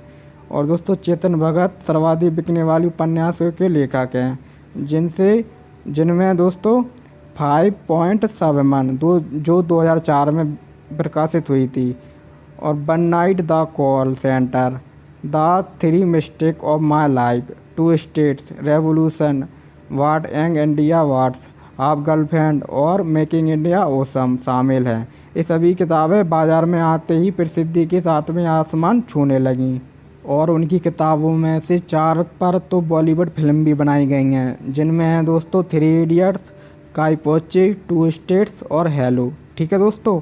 चलो दोस्तों अगला क्वेश्चन लेते हैं। अगला क्वेश्चन है, निम्न में से पूर्वी घाट की सबसे ऊंची चोटी है? तो इसका सही आंसर है महेंद्रगिरी। चलो इसके बारे में कुछ जानते हैं। तो महेंद्रगिरी भारत के उड़ीसा राज्य के गजपति जिले में पूर्वी घाट का एक 1501 मीटर ऊंचा पर्वत है। ठीक है दोस्तों। इस ऐतिहासिक पर्वत का रामायण में उल्लेख है। यह कोरापुट जिले के देवमाली पर्वत के बाद उड़ीसा का दूसरा ऊंचा पहाड़ है। चलो अगला लेते हैं क्वेश्चन। अगला क्वेश्चन है, निम्न में से किस नदी पर नागार्जुन सागर बांध स्थित है? तो दोस्तों इसका सही आंसर है कृष्णा नदी। चलो इसके बारे में कुछ जानते हैं। कृष्णा भारत में बहने वाली एक नदी है। यह पश्चिमी घाट के पर्वत महाबलेश्वर से निकलती है। इसकी लंबाई 1400 किलोमीटर है। यह दक्षिण पूर्व राज्य महाराष्ट्र, कर्नाटक, तेलंगाना, आंध्र प्रदेश में बहती हुई बंगाल की खाड़ी में जाकर गिरती है। और कृष्णा नदी की उपनदियाँ कोड़ाली, बेन्ना, कोयना, पंचगंगा, दूधगंगा, तुंगभद्रा, घटप्रभा, मलप्रभा, मूसी और भीमा हैं। और कृष्णा नदी के किनारे विजयवाड़ा एवं मूसी नदी के किनारे हैदराबाद स्थित है। ठीक है दोस्तों। और दोस्तों कृष्णा नदी बहुत बड़ा डेल्टा भी बनाती है। तो चलो अगला क्वेश्चन लेते हैं। अगला क्वेश्चन है, लाला लाजपत राय निम्न में से किस बैंक के संस्थापक थे? तो इसका सही आंसर है दोस्तों पंजाब नेशनल बैंक। चलो इसके बारे में कुछ जानते हैं। तो दोस्तों पंजाब नेशनल बैंक भारत के प्रमुख पुराने बैंकों में से एक है। यह एक अनुसूचित बैंक भी है। इसको दोस्तों पीएनबी नाम से भी जाना जाता है। इसकी स्थापना 12 अप्रैल 1895 में हुई थी। इसका राष्ट्रीयकरण जुलाई 1969 में हुआ था। इसके संस्थापक लाला लाजपत राय हैं। इसका मुख्यालय नई दिल्ली में है।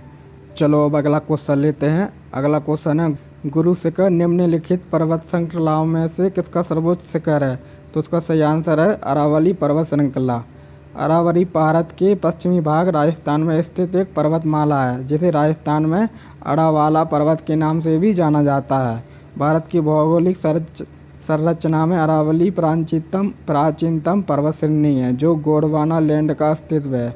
यह संसार की सबसे प्राचीन पर्वत श्रृंखला है, जो राजस्थान को उत्तर से दक्षिण 2 भागों में बांटती है। अरावली का सर्वोच्च पर्वत शिखर सिरोही जिले में गुरु शिखर है, जो राजस्थान की सबसे ऊंची चोटी है। अरावली पर्वतमाला के आसपास सदियों से भील जनजाति निवास करती है। चलो अगला क्वेश्चन लेते हैं। अगला क्वेश्चन है, निम्न में से किसने 4 मीनार बनवाई थी? तो इसका आंसर है कुली कुतुब शाह। चलो उसके बारे में कुछ जानते हैं। सुल्तान मोहम्मद कुली कुतुब शाह ने कुतुब शाही वंश के 5वें शासक ने 1551 ईस्वी में 4 मीनार का निर्माण किया। गोलकुंडा से हैदराबाद में अपनी राजधानी को स्थानांतरित करने के बाद दोस्तों उन्होंने खुशी के मौसम में 4 मीनार का निर्माण किया था। चलो अगला लेते हैं क्वेश्चन। अगला क्वेश्चन है, प्रणति नायक किस खेल से संबंध है? तो दोस्तों इसका सही आंसर है जिम्नास्टिक से। जिम्नास्टिक से संबंधित हैं दोस्तों, और इनका वजन है 47 किलोग्राम। रिकॉर्ड इनके नाम है दोस्तों, एशियाई चैम्पियनशिप में उन्होंने कांस्य पदक जीता था। व्यक्तिगत इनका जन्म हुआ था दोस्तों 6 अप्रैल 1995 में। इनका जन्म स्थान है दोस्तों झारग्राम, पश्चिम बंगाल में। ठीक है, चलो अगला क्वेश्चन लेते हैं। अगला क्वेश्चन है जगोई नृत्य किस राज्य का नृत्य है? तो इसका सही आंसर है मणिपुर। चलो इसके बारे में कुछ जानते हैं। जगोई मणिपुर का शास्त्रीय नृत्य है। इस शास्त्रीय नृत्य के रूप को मणिपुर नृत्य के रूप में भी जाना जाता है। यह लोकप्रिय रूप में हिंदू वैष्णववाद के अपने विषयों के लिए जाना जाता है, जो रासलीला के उत्कृष्ट प्रदर्शन को दिखाता है। यह शक्तिवाद, शैव और उमंग लाई जैसे आदिवासी देवताओं से संबंधित विषयों पर प्रदर्शित किया जाता है। मणिपुरी नृत्य के लिए स्वर संगीत एक वाद्य यंत्र से आता है जिसे पुंग कहा जाता है। चलो अगला क्वेश्चन लेते हैं। अगला क्वेश्चन है द्रोणाचार्य पुरस्कार किस क्षेत्र से संबंधित है? तो इसका सही आंसर है खेल। चलो इसके बारे में कुछ जानते हैं। तो दोस्तों द्रोणाचार्य पुरस्कार आधिकारिक तौर पर खेल और खेलों में उत्कृष्ट कोचों के लिए द्रोणाचार्य पुरस्कार के रूप में जाना जाता है। भारत गणराज्य के खेल कोचिंग सम्मान है। यह पुरस्कार द्रोण के नाम पर रखा गया है, जिसे अक्सर द्रोणाचार्य या गुरु द्रोण कहा जाता है, जो कि प्राचीन भारत के संस्कृत महाकाव्य महाभारत का एक पात्र हैं। तो दोस्तों गुरु द्रोणाचार्य पुरस्कार की स्थापना हुई थी 1985 में। इसका प्रथम अलंकरण हुआ था 1985 में। ये भारत सरकार द्वारा दिया जाता है और नगद पुरस्कार 15 लाख दिया जाता है। और दोस्तों इस द्रोणाचार्य पुरस्कार प्राप्त करने वाले प्रथम भारतीय दोस्तों बालाचंद्र भास्कर भागवत और ओम प्रकाश भारद्वाज और O.M. नम्बियर थे। ठीक है दोस्तों, याद रखना। चलो अगला क्वेश्चन लेते हैं। अगला क्वेश्चन है मोहनजोदड़ो किस नदी के तट पर स्थित है? तो इसका सही आंसर है सिंधु नदी। तो चलो जानते हैं। सिंधु नदी एशिया की सबसे लंबी नदियों में से एक है। यह पाकिस्तान, भारत, चीन के माध्यम से बहती है। सिंधु नदी का उद्गम स्थल तिब्बत के मानसरोवर के निकट है। इस नदी की लंबाई 3610 किलोमीटर है। यहाँ से यह नदी तिब्बत और कश्मीर के बीच बहती है। नंगा पर्वत के उत्तरी भाग से घूमकर यह दक्षिण पश्चिम में पाकिस्तान के बीच से गुजरती है और फिर जाकर अरब सागर में मिलती है। इस नदी का ज़्यादातर अंश पाकिस्तान में प्रवाहित होता है। यह पाकिस्तान की सबसे लंबी नदी और राष्ट्रीय नदी है। सिंधु की 5 उपनदियाँ हैं। इनके नाम हैं बतस्ता, चंद्रभागा, इरावती, बिपाशा एवं सतलुज। ये याद रखना दोस्तों, पूछते हैं हमेशा। इनमें सतलुज सबसे बड़ी उपनदी है। सतलुज नदी पर बना भाखड़ा नागल बांध के द्वारा सिंचाई एवं विद्युत परियोजना को बहुत सहायता मिली है। चलो अगला क्वेश्चन लेते हैं। अगला क्वेश्चन है राष्ट्रवादी कांग्रेस पार्टी का गठन किस वर्ष किया गया था? तो उसका सही आंसर है 1999 में। राष्ट्रवादी कांग्रेस पार्टी एनसीपी का गठन 10 जून 1999 को शरद पवार, पीए संगमा और तारिक अनवर द्वारा 20 मई 1999 को भारतीय राष्ट्रीय कांग्रेस से निष्कासित किए जाने के बाद पार्टी का नेतृत्व करने के लिए इटली में जन्मी सोनिया गांधी के अधिकार पर विवाद के लिए किया गया था। राष्ट्रवादी कांग्रेस पार्टी भारत में राज्य दलों में से एक है। पार्टी आमतौर पर भारतीय राष्ट्रवादी और गांधीवादी धर्मनिरपेक्षता का समर्थन करती है।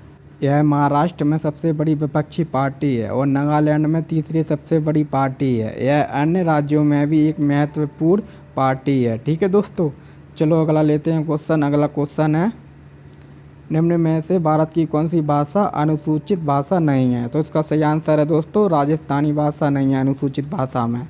चलो इसके बारे में कुछ जानते हैं। संविधान की 8वीं अनुसूची में 22 भाषा शामिल हैं। असमिया, बांग्ला, गुजराती, हिंदी, कन्नड़, कश्मीरी, कोंकणी, मलयालम, मणिपुरी, मराठी, नेपाली, ओडिया, पंजाबी, संस्कृत, सिंधी, तमिल, तेलुगु, उर्दू, बोडो, संताली, मैथिली और डोगरी। इन भाषाओं में से 14 भाषाओं को संविधान के प्रारंभ में ही शामिल कर लिया गया था। वर्ष 1967 में सिंधी भाषा को 21वीं संविधान संशोधन अधिनियम द्वारा 8वीं अनुसूची में शामिल किया गया था और वर्ष 1992 में 71वीं संविधान संशोधन अधिनियम द्वारा कोंकणी, मणिपुरी और नेपाली को शामिल किया गया था और वर्ष 2003 में 92वें संविधान संशोधन अधिनियम, जो कि वर्ष 2004 से प्रभावी हुआ, द्वारा बोडो, डोगरी, मैथिली और संताली को 8वीं अनुसूची में शामिल किया गया था। ठीक है दोस्तों, याद रखना सब। चलो अगला लेते हैं क्वेश्चन। अगला क्वेश्चन है मानव शरीर में प्रवेश करने वाले कीटाणुओं के खिलाफ रक्त का कौन सा घटक लड़ता है? तो इसका आंसर है दोस्तों सफ़ेद रक्त कणिकाएं। सफ़ेद रक्त कोशिकाएं। चलो इसके बारे में कुछ जानते हैं। सब श्वेत रक्त कोशिकाएं, जिन्हें दोस्तों WBC भी कहते हैं, शरीर की संक्रामक रोगों और बाह्य पदार्थों से रक्षा करने वाली कोशिकाएं हैं। लेकिन इन सभी की उत्पत्ति और उत्पादन अस्थि मज्जा की एक मल्टीपोटेंट हिमेटोपोएटिक स्टेल सेल से होता है। ल्यूकोसाइट पूरे शरीर में पाई जाती है, जिसमें रक्त और लसिका प्रणाली शामिल है। इनका निर्माण अस्थि मज्जा में होता है। इसे शरीर का सिपाही के नाम से भी जाना जाता है। ये एंटीजन और एंटीबॉडी का निर्माण करती है, जो प्रतिरक्षा तंत्र में भाग लेती है। एक बार बनी हुई एंटीबॉडी जीवन भर नष्ट नहीं होती है। श्वेत रक्त कोशिकाओं का अपने स्तर से बहुत अधिक बनना ल्यूकेमिया कहलाता है, जिसे हम ब्लड कैंसर भी कह सकते हैं। ठीक है दोस्तों, चलो अगला लेते हैं क्वेश्चन। अगला क्वेश्चन है, घाघरा और सोन नदी किसकी सहायक नदियां हैं? तो दोस्तों इसका सही आंसर है गंगा नदी की सहायक नदियां हैं। चलो इसके बारे में कुछ जानते हैं। तो दोस्तों गंगा नदी दोस्तों भारत और बांग्लादेश में बहती है। और दोस्तों गंगा नदी दोस्तों उत्तराखंड, उत्तर प्रदेश, बिहार, झारखंड, पश्चिम बंगाल से निकलती है। ठीक है। और इसकी दोस्तों सहायक नदियां हैं बाएं से रामगंगा, गोमती, सरजू, गंडकी, बागमती, कोसी, महानंदा। ये सब दोस्तों याद रखना, पूछते हैं हमेशा कि कौन से बाएं से सहायक नदी है, कौन से दाएं से सहायक नदी है गंगा नदी की। और दाहिने से है दोस्तों यमुना, तमसा, सोन, पुनपुन। ठीक है। और दोस्तों गंगा नदी किन शहरों से निकलती है? तो दोस्तों ऋषिकेश, हरिद्वार, फर्रुखाबाद, कानपुर, जाजमऊ, प्रयागराज, मिर्ज़ापुर, बनारस, गाजीपुर, बक्सर, बलिया, पटना, हाजीपुर, मुंगेर, भागलपुर। और दोस्तों उद्गम इसका गंगोत्री हिमानी से निकलती है गंगा नदी।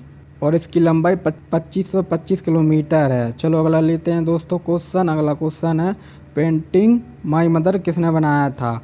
तो दोस्तों इसका सही आंसर है अवनींद्रनाथ टैगोर ने। पेंटिंग माई मदर को अवनींद्रनाथ टैगोर ने 1912 से 1913 में चित्रित किया था। यह एक लघु चित्र है जिसे सजावटी सीमा से सजाया गया है। इसे अवनींद्रनाथ टैगोर ने अपनी मां की मृत्यु के बाद चित्रित किया था। तो दोस्तों इनके बारे में कुछ जानते हैं। एक प्रमुख कलाकार का जन्म 1871 में बंगाल में हुआ था दोस्तों, अवनींद्रनाथ टैगोर का। ठीक है। कला में स्वदेशी मूल्यों के समर्थक थे। Indian society of oriental art के संस्थापक थे। इनकी चित्रकारी दोस्तों भारत माता, शाहजहां के जाना भी है, गणेश जननी भी है। दोस्तों याद रखना। चलो अगला क्वेश्चन लेते हैं। अगला क्वेश्चन है, पत्रिका केसरी की शुरुआत किसने की? तो दोस्तों इसका सही आंसर है बाल गंगाधर तिलक ने।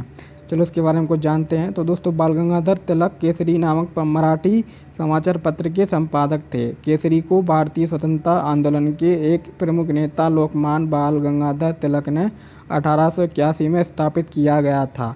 यह भारतीय राष्ट्रीय स्वतंत्रता आंदोलन के प्रवक्ता के रूप में प्रयोग किया गया था। चलो अगला क्वेश्चन लेते हैं। अगला क्वेश्चन है, पुरातात्विक स्थल इनाम गाँव कहाँ स्थित है? तो दोस्तों इसका सही आंसर है महाराष्ट्र। इनाम गाँव महाराष्ट्र पश्चिमी भारत में स्थित हड़प्पा के बाद का कृषि प्रधान गांव और पुरातात्विक स्थल है। यह घोर नदी पर एक स्थल है जो भीमा की एक सहायक नदी है। 3600 से 2700 वर्ष पहले यह आबाद था।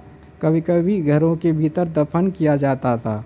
पात्र जिनमें भोजन और पानी रखकर मृतकों के साथ रखा जाता था। इनाम गांव दक्कन क्षेत्र के साथ साथ भारत की सबसे गहन और बड़ी पैमाने पर उत्खनन और अच्छी तरह से पुनर्निर्मित ताम्रपाषाण स्थलों में से एक है। चलो दोस्तों अगला क्वेश्चन लेते हैं। अगला क्वेश्चन है, भारत के केंद्रीय बजट और रेलवे बजट का किस वर्ष में विलय किया गया था? तो दोस्तों इसका सही आंसर है 2016। भारत सरकार ने 31 सितंबर 2016 को आम बजट के साथ रेल बजट के विलय को मंजूरी दी। 1 फरवरी 2017 को पहला संयुक्त बजट संसद में पेश किया गया। रेलवे के लिए अलग बजट की प्रथा 1924 में शुरू हुई थी। यह एक वर्ष समिति की सिफारिश पर किया गया था। उस समय रेल बजट कुल बजट का लगभग 84% था, इसलिए इसे आम बजट से अलग करने की सिफारिश की गई थी। लेकिन समय के साथ अन्य मंत्रालयों का बजट भी बढ़ने लगा, उनमें से कुछ ने तो रेलवे के बजट को भी पीछे छोड़ दिया। 2016 में रेल बजट कुल बजट का लगभग 15% हो गया, इसलिए इसे आम बजट के साथ मिलाने का विचार केंद्र सरकार द्वारा 2016 में प्रस्तावित किया गया। ठीक है दोस्तों। चलो दोस्तों अगला लेते हैं। अगला क्वेश्चन है, माउंट मकालू पर सफलतापूर्वक चढ़ने वाली पहली भारतीय महिला कौन है? तो दोस्तों इसका सही आंसर है प्रियंका मोहिते। चलो इसके बारे में कुछ जानते हैं। मकालू पर्वत दोस्तों एवरेस्ट, K2, कंचनजंगा और त्योसे के बाद विश्व की 5वीं सबसे ऊंचा शिखर है। यह एवरेस्ट से 20 किलोमीटर दक्षिण पूर्व में स्थित है। यह एक अलग थलग शिखर है जो एक चारमुखी पिरामिड के समान दक्षिण पूर्व में स्थित है। महाकालू नाम संस्कृत शब्द महाकाल से लिया गया, जो हिंदू देवता शिव का एक नाम है। ठीक है दोस्तों, चलो अगला क्वेश्चन लेते हैं। अगला क्वेश्चन है, ओलंपिक रिंग में निम्न में से कौन सा रंग नहीं है? तो दोस्तों इसका सही आंसर है गुलाबी रंग नहीं है दोस्तों ओलंपिक रिंग का। चलो इसके बारे में कुछ जानते हैं। ओलंपिक के प्रतीक के रूप में उपयोग में ली जाने वाली इन 5 रिंगों के अलग अलग रंगों का महत्व भी अलग अलग है। ओलंपिक के इन 5 रिंग को पेरे डी कुबर्तिन ने बनाया था। पेरे डी कुबर्तिन को ओलंपिक खेलों के सह संस्थापक के नाम से भी जाना जाता है। इन 5 रिंग का डिजाइन वर्ष 1912 में किया गया था, हालांकि इन्हें सार्वजनिक रूप से 1913 में स्वीकार किया गया।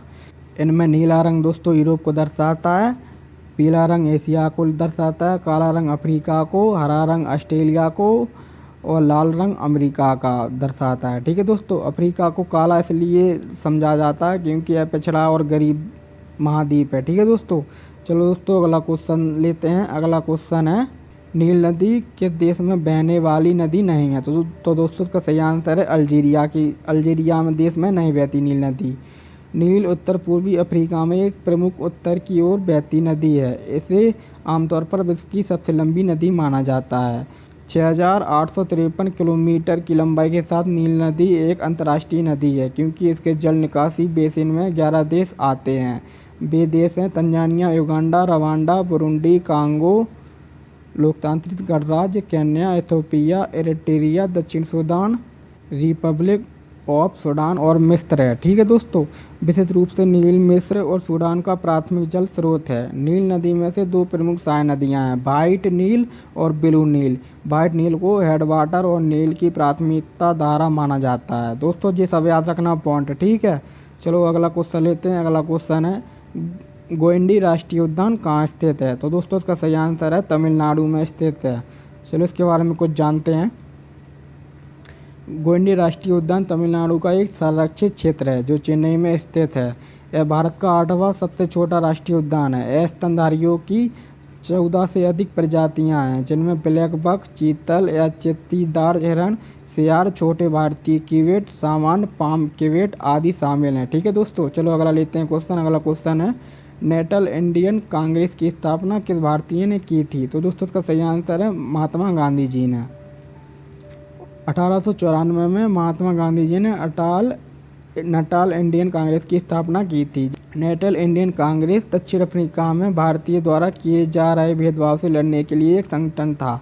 गांधी कांग्रेस के पहले मानव सचिव थे। यह संगठन न केवल भारतीयों बल्कि अफ्रीकी निवासियों द्वारा किए जा रहे भेदभाव के कारण कई अहिंसक विरोध के नेतृत्व करने के लिए आगे बढ़ा। ठीक है दोस्तों, ये सब याद रखना। चलो दोस्तों अगला क्वेश्चन लेते हैं। अगला क्वेश्चन है, भारतीय मौद्रिक नीति समिति में कितने सदस्य होते हैं? तो दोस्तों इसका सही आंसर है 6। चलो जानते हैं कुछ इसके बारे में। आरबीआई की मौद्रिक नीति समिति में 6 सदस्य होते हैं, जिनमें से 3 आरबीआई से हैं और 3 केंद्र सरकार द्वारा नियुक्त किए जाते हैं। केंद्र सरकार द्वारा नियुक्त मौद्रिक नीति समिति के सदस्य 4 वर्ष की अवधि के लिए पदभार संभालेंगे। चलो अगला क्वेश्चन लेते हैं। अगला क्वेश्चन है, निम्न में से कौन सा युग्म सही नहीं है? तो दोस्तों इसका युग्म बैसाखी त्यौहार उत्तर प्रदेश का नहीं है, ये सही नहीं है। बैसाखी दोस्तों हर साल पंजाब में 13 या 14 अप्रैल को मनाया जाने वाला फसल त्यौहार है और ऐसे समुदाय के खालसा पंथ के जन्म का प्रतीक है। बैसाखी सर्दियों की फसल का त्यौहार है। नए वसंत की शुरुआत को चिन्हित करने के लिए बहुत उत्साह के साथ मनाया जाता है और हिंदुस्तान के नए साल के रूप में ज़्यादातर भारत में मनाया जाता है। यह भारत में फसल के मौसम का अंत का प्रतीक है, जो किसानों के लिए समृद्धि का समय है। बैसाखी पंजाब और हरियाणा के लिए विशेष रूप से महत्वपूर्ण है, क्योंकि बड़ी सिख आबादी जो इस त्यौहार को बहुत अधिक ऊर्जा और जोश के साथ मनाती है। बैसाखी का त्यौहार सिख कैलेंडर के अनुसार बैसाख महीने के पहले दिन पड़ता है। बैसाखी पंजाबी नववर्ष का भी प्रतीक है। ठीक है दोस्तों, चलो अगला क्वेश्चन लेते हैं। तो अगला क्वेश्चन है, रण उत्सव किस राज्य में मनाया जाता है? तो दोस्तों उसका सही आंसर है गुजरात में। ठीक है, चलो इसके बारे में कुछ जानते हैं। तो गुजरात सरकार के द्वारा कच्छ में हर वर्ष 3 महीने तक चलने वाला रण उत्सव बड़े हर्षोल्लास के साथ मनाया जाता है। जो 1 नवंबर से 20 फरवरी तक चलता है। और इस उत्सव में भारत से ही नहीं बल्कि विदेश से भी लोग घूमने के लिए आते हैं। इस दौरान यहाँ कुंभ मेले की तरह पर्यटकों की भीड़ इकट्ठा होती है। ठीक है, चलो अगला लेते हैं। अगला क्वेश्चन है, यूनेस्को द्वारा किस शहर को सिटी ऑफ म्यूजिक घोषित किया गया है? तो दोस्तों इसका सही आंसर है वाराणसी। तो दोस्तों वाराणसी को 2015 में यूनेस्को द्वारा संगीत का शहर के रूप में मान्यता दी गई थी। इसे यूनेस्को की उत्कृष्टता के क्षेत्र योजना के तहत संगीत श्रेणी में चुना गया था। उत्कृष्टता के क्षेत्र के अंतर्गत आने वाली श्रेणियों में दोस्तों पाक कला है, मीडिया कला है, डिजाइन है, संगीत है, फिल्म है, शिल्प और लोक कला है और साहित्य शामिल है। अन्य शहर दोस्तों जो संगीत के शहर का एक हिस्सा हैं उनके नाम है बोलोगना है, सेविले है, बोगोटो है, फिर जुलित है, हमामास है, गेंट है, मैनहेम है, हनोवर है और ग्लासगो शहर शामिल हैं दोस्तों। ठीक है, ये सब याद रखना दोस्तों शहर। चलो दोस्तों अगला क्वेश्चन लेते हैं। अगला क्वेश्चन है, निम्न में से किस नृत्य में महिलाएं तोते की भांति नृत्य करती हैं? तो दोस्तों इसका सही आंसर है सूबा नृत्य। छत्तीसगढ़ राज्य में सूबा आदिवासी नृत्य भी तोते नृत्य का एक रूप है। यह भगवान की पूजा से संबंधित नृत्य का एक प्रतीकात्मक रूप है। नर्तकियों ने बांस से बने बर्तन में एक तोता रखा जाता है और उसके चारों ओर एक गोलाकार आकृति बनाई जाती है।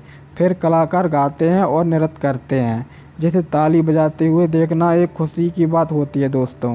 यह छत्तीसगढ़ के एक आदिवासी वर्ग की एक महिला के मुख्य नृत्य रूपों में से एक है। ठीक है दोस्तों, चलो अगला लेते हैं। अगला क्वेश्चन है, पर्यावरण संरक्षण अधिनियम कब पारित किया गया था? तो दोस्तों इसका सही आंसर है 1986 में। चलो इसके बारे में कुछ जानते हैं दोस्तों। तो पर्यावरण की सुरक्षा एवं सुधार हेतु उद्देश्य से वर्ष 1986 में पर्यावरण संरक्षण अधिनियम को पारित किया गया था। यह केंद्र सरकार को अपने सभी रूपों में पर्यावरण प्रदूषण को रोकने और देश के विभिन्न हिस्सों में से विशिष्ट पर्यावरणीय समस्याओं से निपटने हेतु प्राधिकरण स्थापित किया गया था। पर्यावरण संरक्षण अधिनियम 1986 में लोक सहभागिता से संबंधित कोई प्रावधान नहीं है। ठीक है दोस्तों, चलो अगला क्वेश्चन लेते हैं। अगला क्वेश्चन है, नागरिकता अधिनियम कब पारित किया गया था? तो दोस्तों उसका सही आंसर है 1955 में। चलो इसके बारे में कुछ जानते हैं। तो नागरिकता अधिनियम 1955 में, 1986 में, 1992 में, 2003 में, 2005 में, 2015 में और 2019 की नागरिकता अधिनियमों द्वारा संशोधित किया गया था। 1986 के संशोधन में जन्म से नागरिकता को प्रतिबंधित कर दिया, ताकि यह आवश्यक हो कि कम से कम एक माता पिता को भारत का नागरिकता होना चाहिए। 2003 के संशोधन ने भारत सरकार को नागरिकों का राष्ट्रीय रजिस्टर बनाने के लिए अनिवार्य कर दिया। किसी व्यक्ति को भारतीय नागरिक के रूप में प्रदान करना भारत के संविधान भाग 2 से 2 में अनुच्छेद 5 से 11 द्वारा विनियमित होगा। ठीक है दोस्तों, चलो दोस्तों अगला क्वेश्चन लेते हैं। अगला क्वेश्चन है दोस्तों, बाल गंगाधर तिलक द्वारा होम रूल लीग कब शुरू किया गया था? तो दोस्तों उसका सही आंसर है 1916 में। चलो इसके बारे में कुछ जानते हैं दोस्तों। होम रूल लीग का गठन अप्रैल और सितंबर 1916 में भारतीय राष्ट्रवादी बाल गंगाधर तिलक द्वारा और ब्रिटिश समाज सुधारक एनी बेसेंट द्वारा किया गया था। चलो अगला क्वेश्चन लेते हैं। अगला क्वेश्चन है, श्रीलंका की सबसे ऊंची चोटी कौन सी है? तो दोस्तों उसका सही आंसर है पिदुरुथालागाला। ठीक है दोस्तों, पिदुरुथलागाला चोटी को माउंट पेड्रो चोटी के नाम से भी जाना जाता है। इसकी समुद्र तल से ऊंचाई 2524 मीटर है, जिसको दोस्तों 8281 फीट भी कहते हैं। शिखर का उपयोग श्रीलंका सरकार और सशस्त्र बलों के केंद्रीय संचार सरणी के रूप में किया जाता है।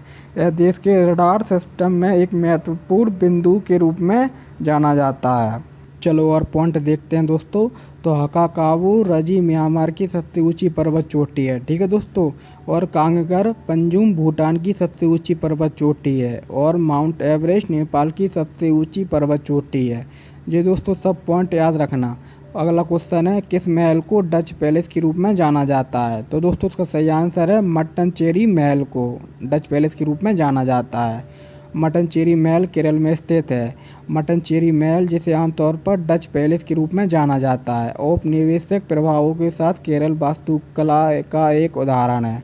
कोच्चि वंश के राजा वीरा केरल वर्मा को उपहार के रूप में पुर्तगालियों द्वारा लगभग 1545 में स्थापित किया गया था और एर्नाकुलम से लगभग 12 किलोमीटर दूर स्थित है। डचों की व्यापक मरम्मत के परिणाम स्वरूप इसे डच पैलेस के रूप में जाने जाने लगा है। चलो दोस्तों, अब अगला क्वेश्चन लेते हैं। अगला क्वेश्चन है दोस्तों, लाहौर में बादशाही मस्जिद का निर्माण किसने करवाया था? तो दोस्तों उसका सही आंसर है औरंगजेब ने। चलो अब जानते हैं इसके बारे में। तो दोस्तों लाहौर की बादशाही मस्जिद को औरंगजेब ने 1673 में बनवाया था। औरंगजेब को आलमगीर शीर्षक के तहत दिल्ली में ताज पहनाया गया था। औरंगजेब को जिंदा पीर भी कहा जाता है दोस्तों।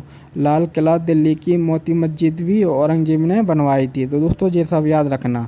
चलो अगला क्वेश्चन लेते हैं। अगला क्वेश्चन है, निम्नलिखित प्रसिद्ध व्यक्तियों में से भूदान और सर्वोदय आंदोलन के लिए किसे जाना जाता है? तो दोस्तों उसका सही आंसर है आचार्य विनोबा भावे।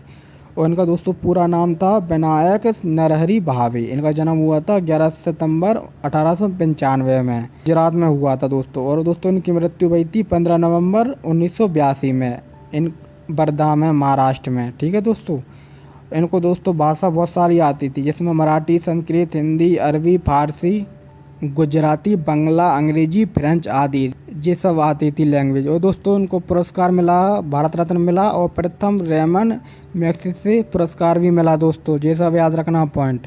और दोस्तों विनोबा भावे की नागरिकता जो भारतीय थे। और दोस्तों इनसे संबंधित लेख यानी पवनार आश्रम की दोस्तों स्थापना विनोबा भावे ने किया था। चलो अगला क्वेश्चन लेते हैं। अगला क्वेश्चन है, कंथूरी उत्सव भारत के किस राज्य में मनाया जाता है? तो दोस्तों इसका सही आंसर है तमिलनाडु में। चलो कुछ जानते हैं इसके बारे में। कंतूरी महोत्सव तमिलनाडु में मनाया जाता है। इसे नागौर दरगाह महोत्सव के रूप में भी जाना जाता है। कंतूरी त्यौहार एक 24 दिवसीय कार्यक्रम है जो मुस्लिम संत की पुण्यतिथि के लिए मनाया जाता है। ठीक है दोस्तों। चलो दोस्तों अब अगला क्वेश्चन लेते हैं। अगला क्वेश्चन है, प्रथम फिलिप कोटलर राष्ट्रपति पुरस्कार से किसे सम्मानित किया गया है? तो दोस्तों इसका सही आंसर है नरेंद्र मोदी जी को। नरेंद्र मोदी को फिलिप कोटलर प्रेसिडेंशियल अवार्ड से सम्मानित किया गया है। पीएम मोदी को राष्ट्र के लिए उनके उत्कृष्ट नेतृत्व के लिए चुना गया था। फिलिप कोटलर के लोग स्कूल ऑफ मैनेजमेंट में मार्केटिंग के प्रोफेसर थे और उन्हें आधुनिक विपणन के पिता के रूप में भी जाना जाता है। तो दोस्तों ये सब याद रखना दोस्तों पॉइंट है। ठीक है दोस्तों। तो दोस्तों आज के लिए बस इतना ही दोस्तों। मैंने सब दोस्तों TCS के द्वारा उठाए हैं प्रश्न, आप देख सकते हो दोस्तों। और आप लोगों के लिए दोस्तों ये रामबाण वीडियो साबित हो सकता है और आप लोग पूरा देखना ये वीडियो। और कैसा लगा वीडियो ये ज़रूर बताना।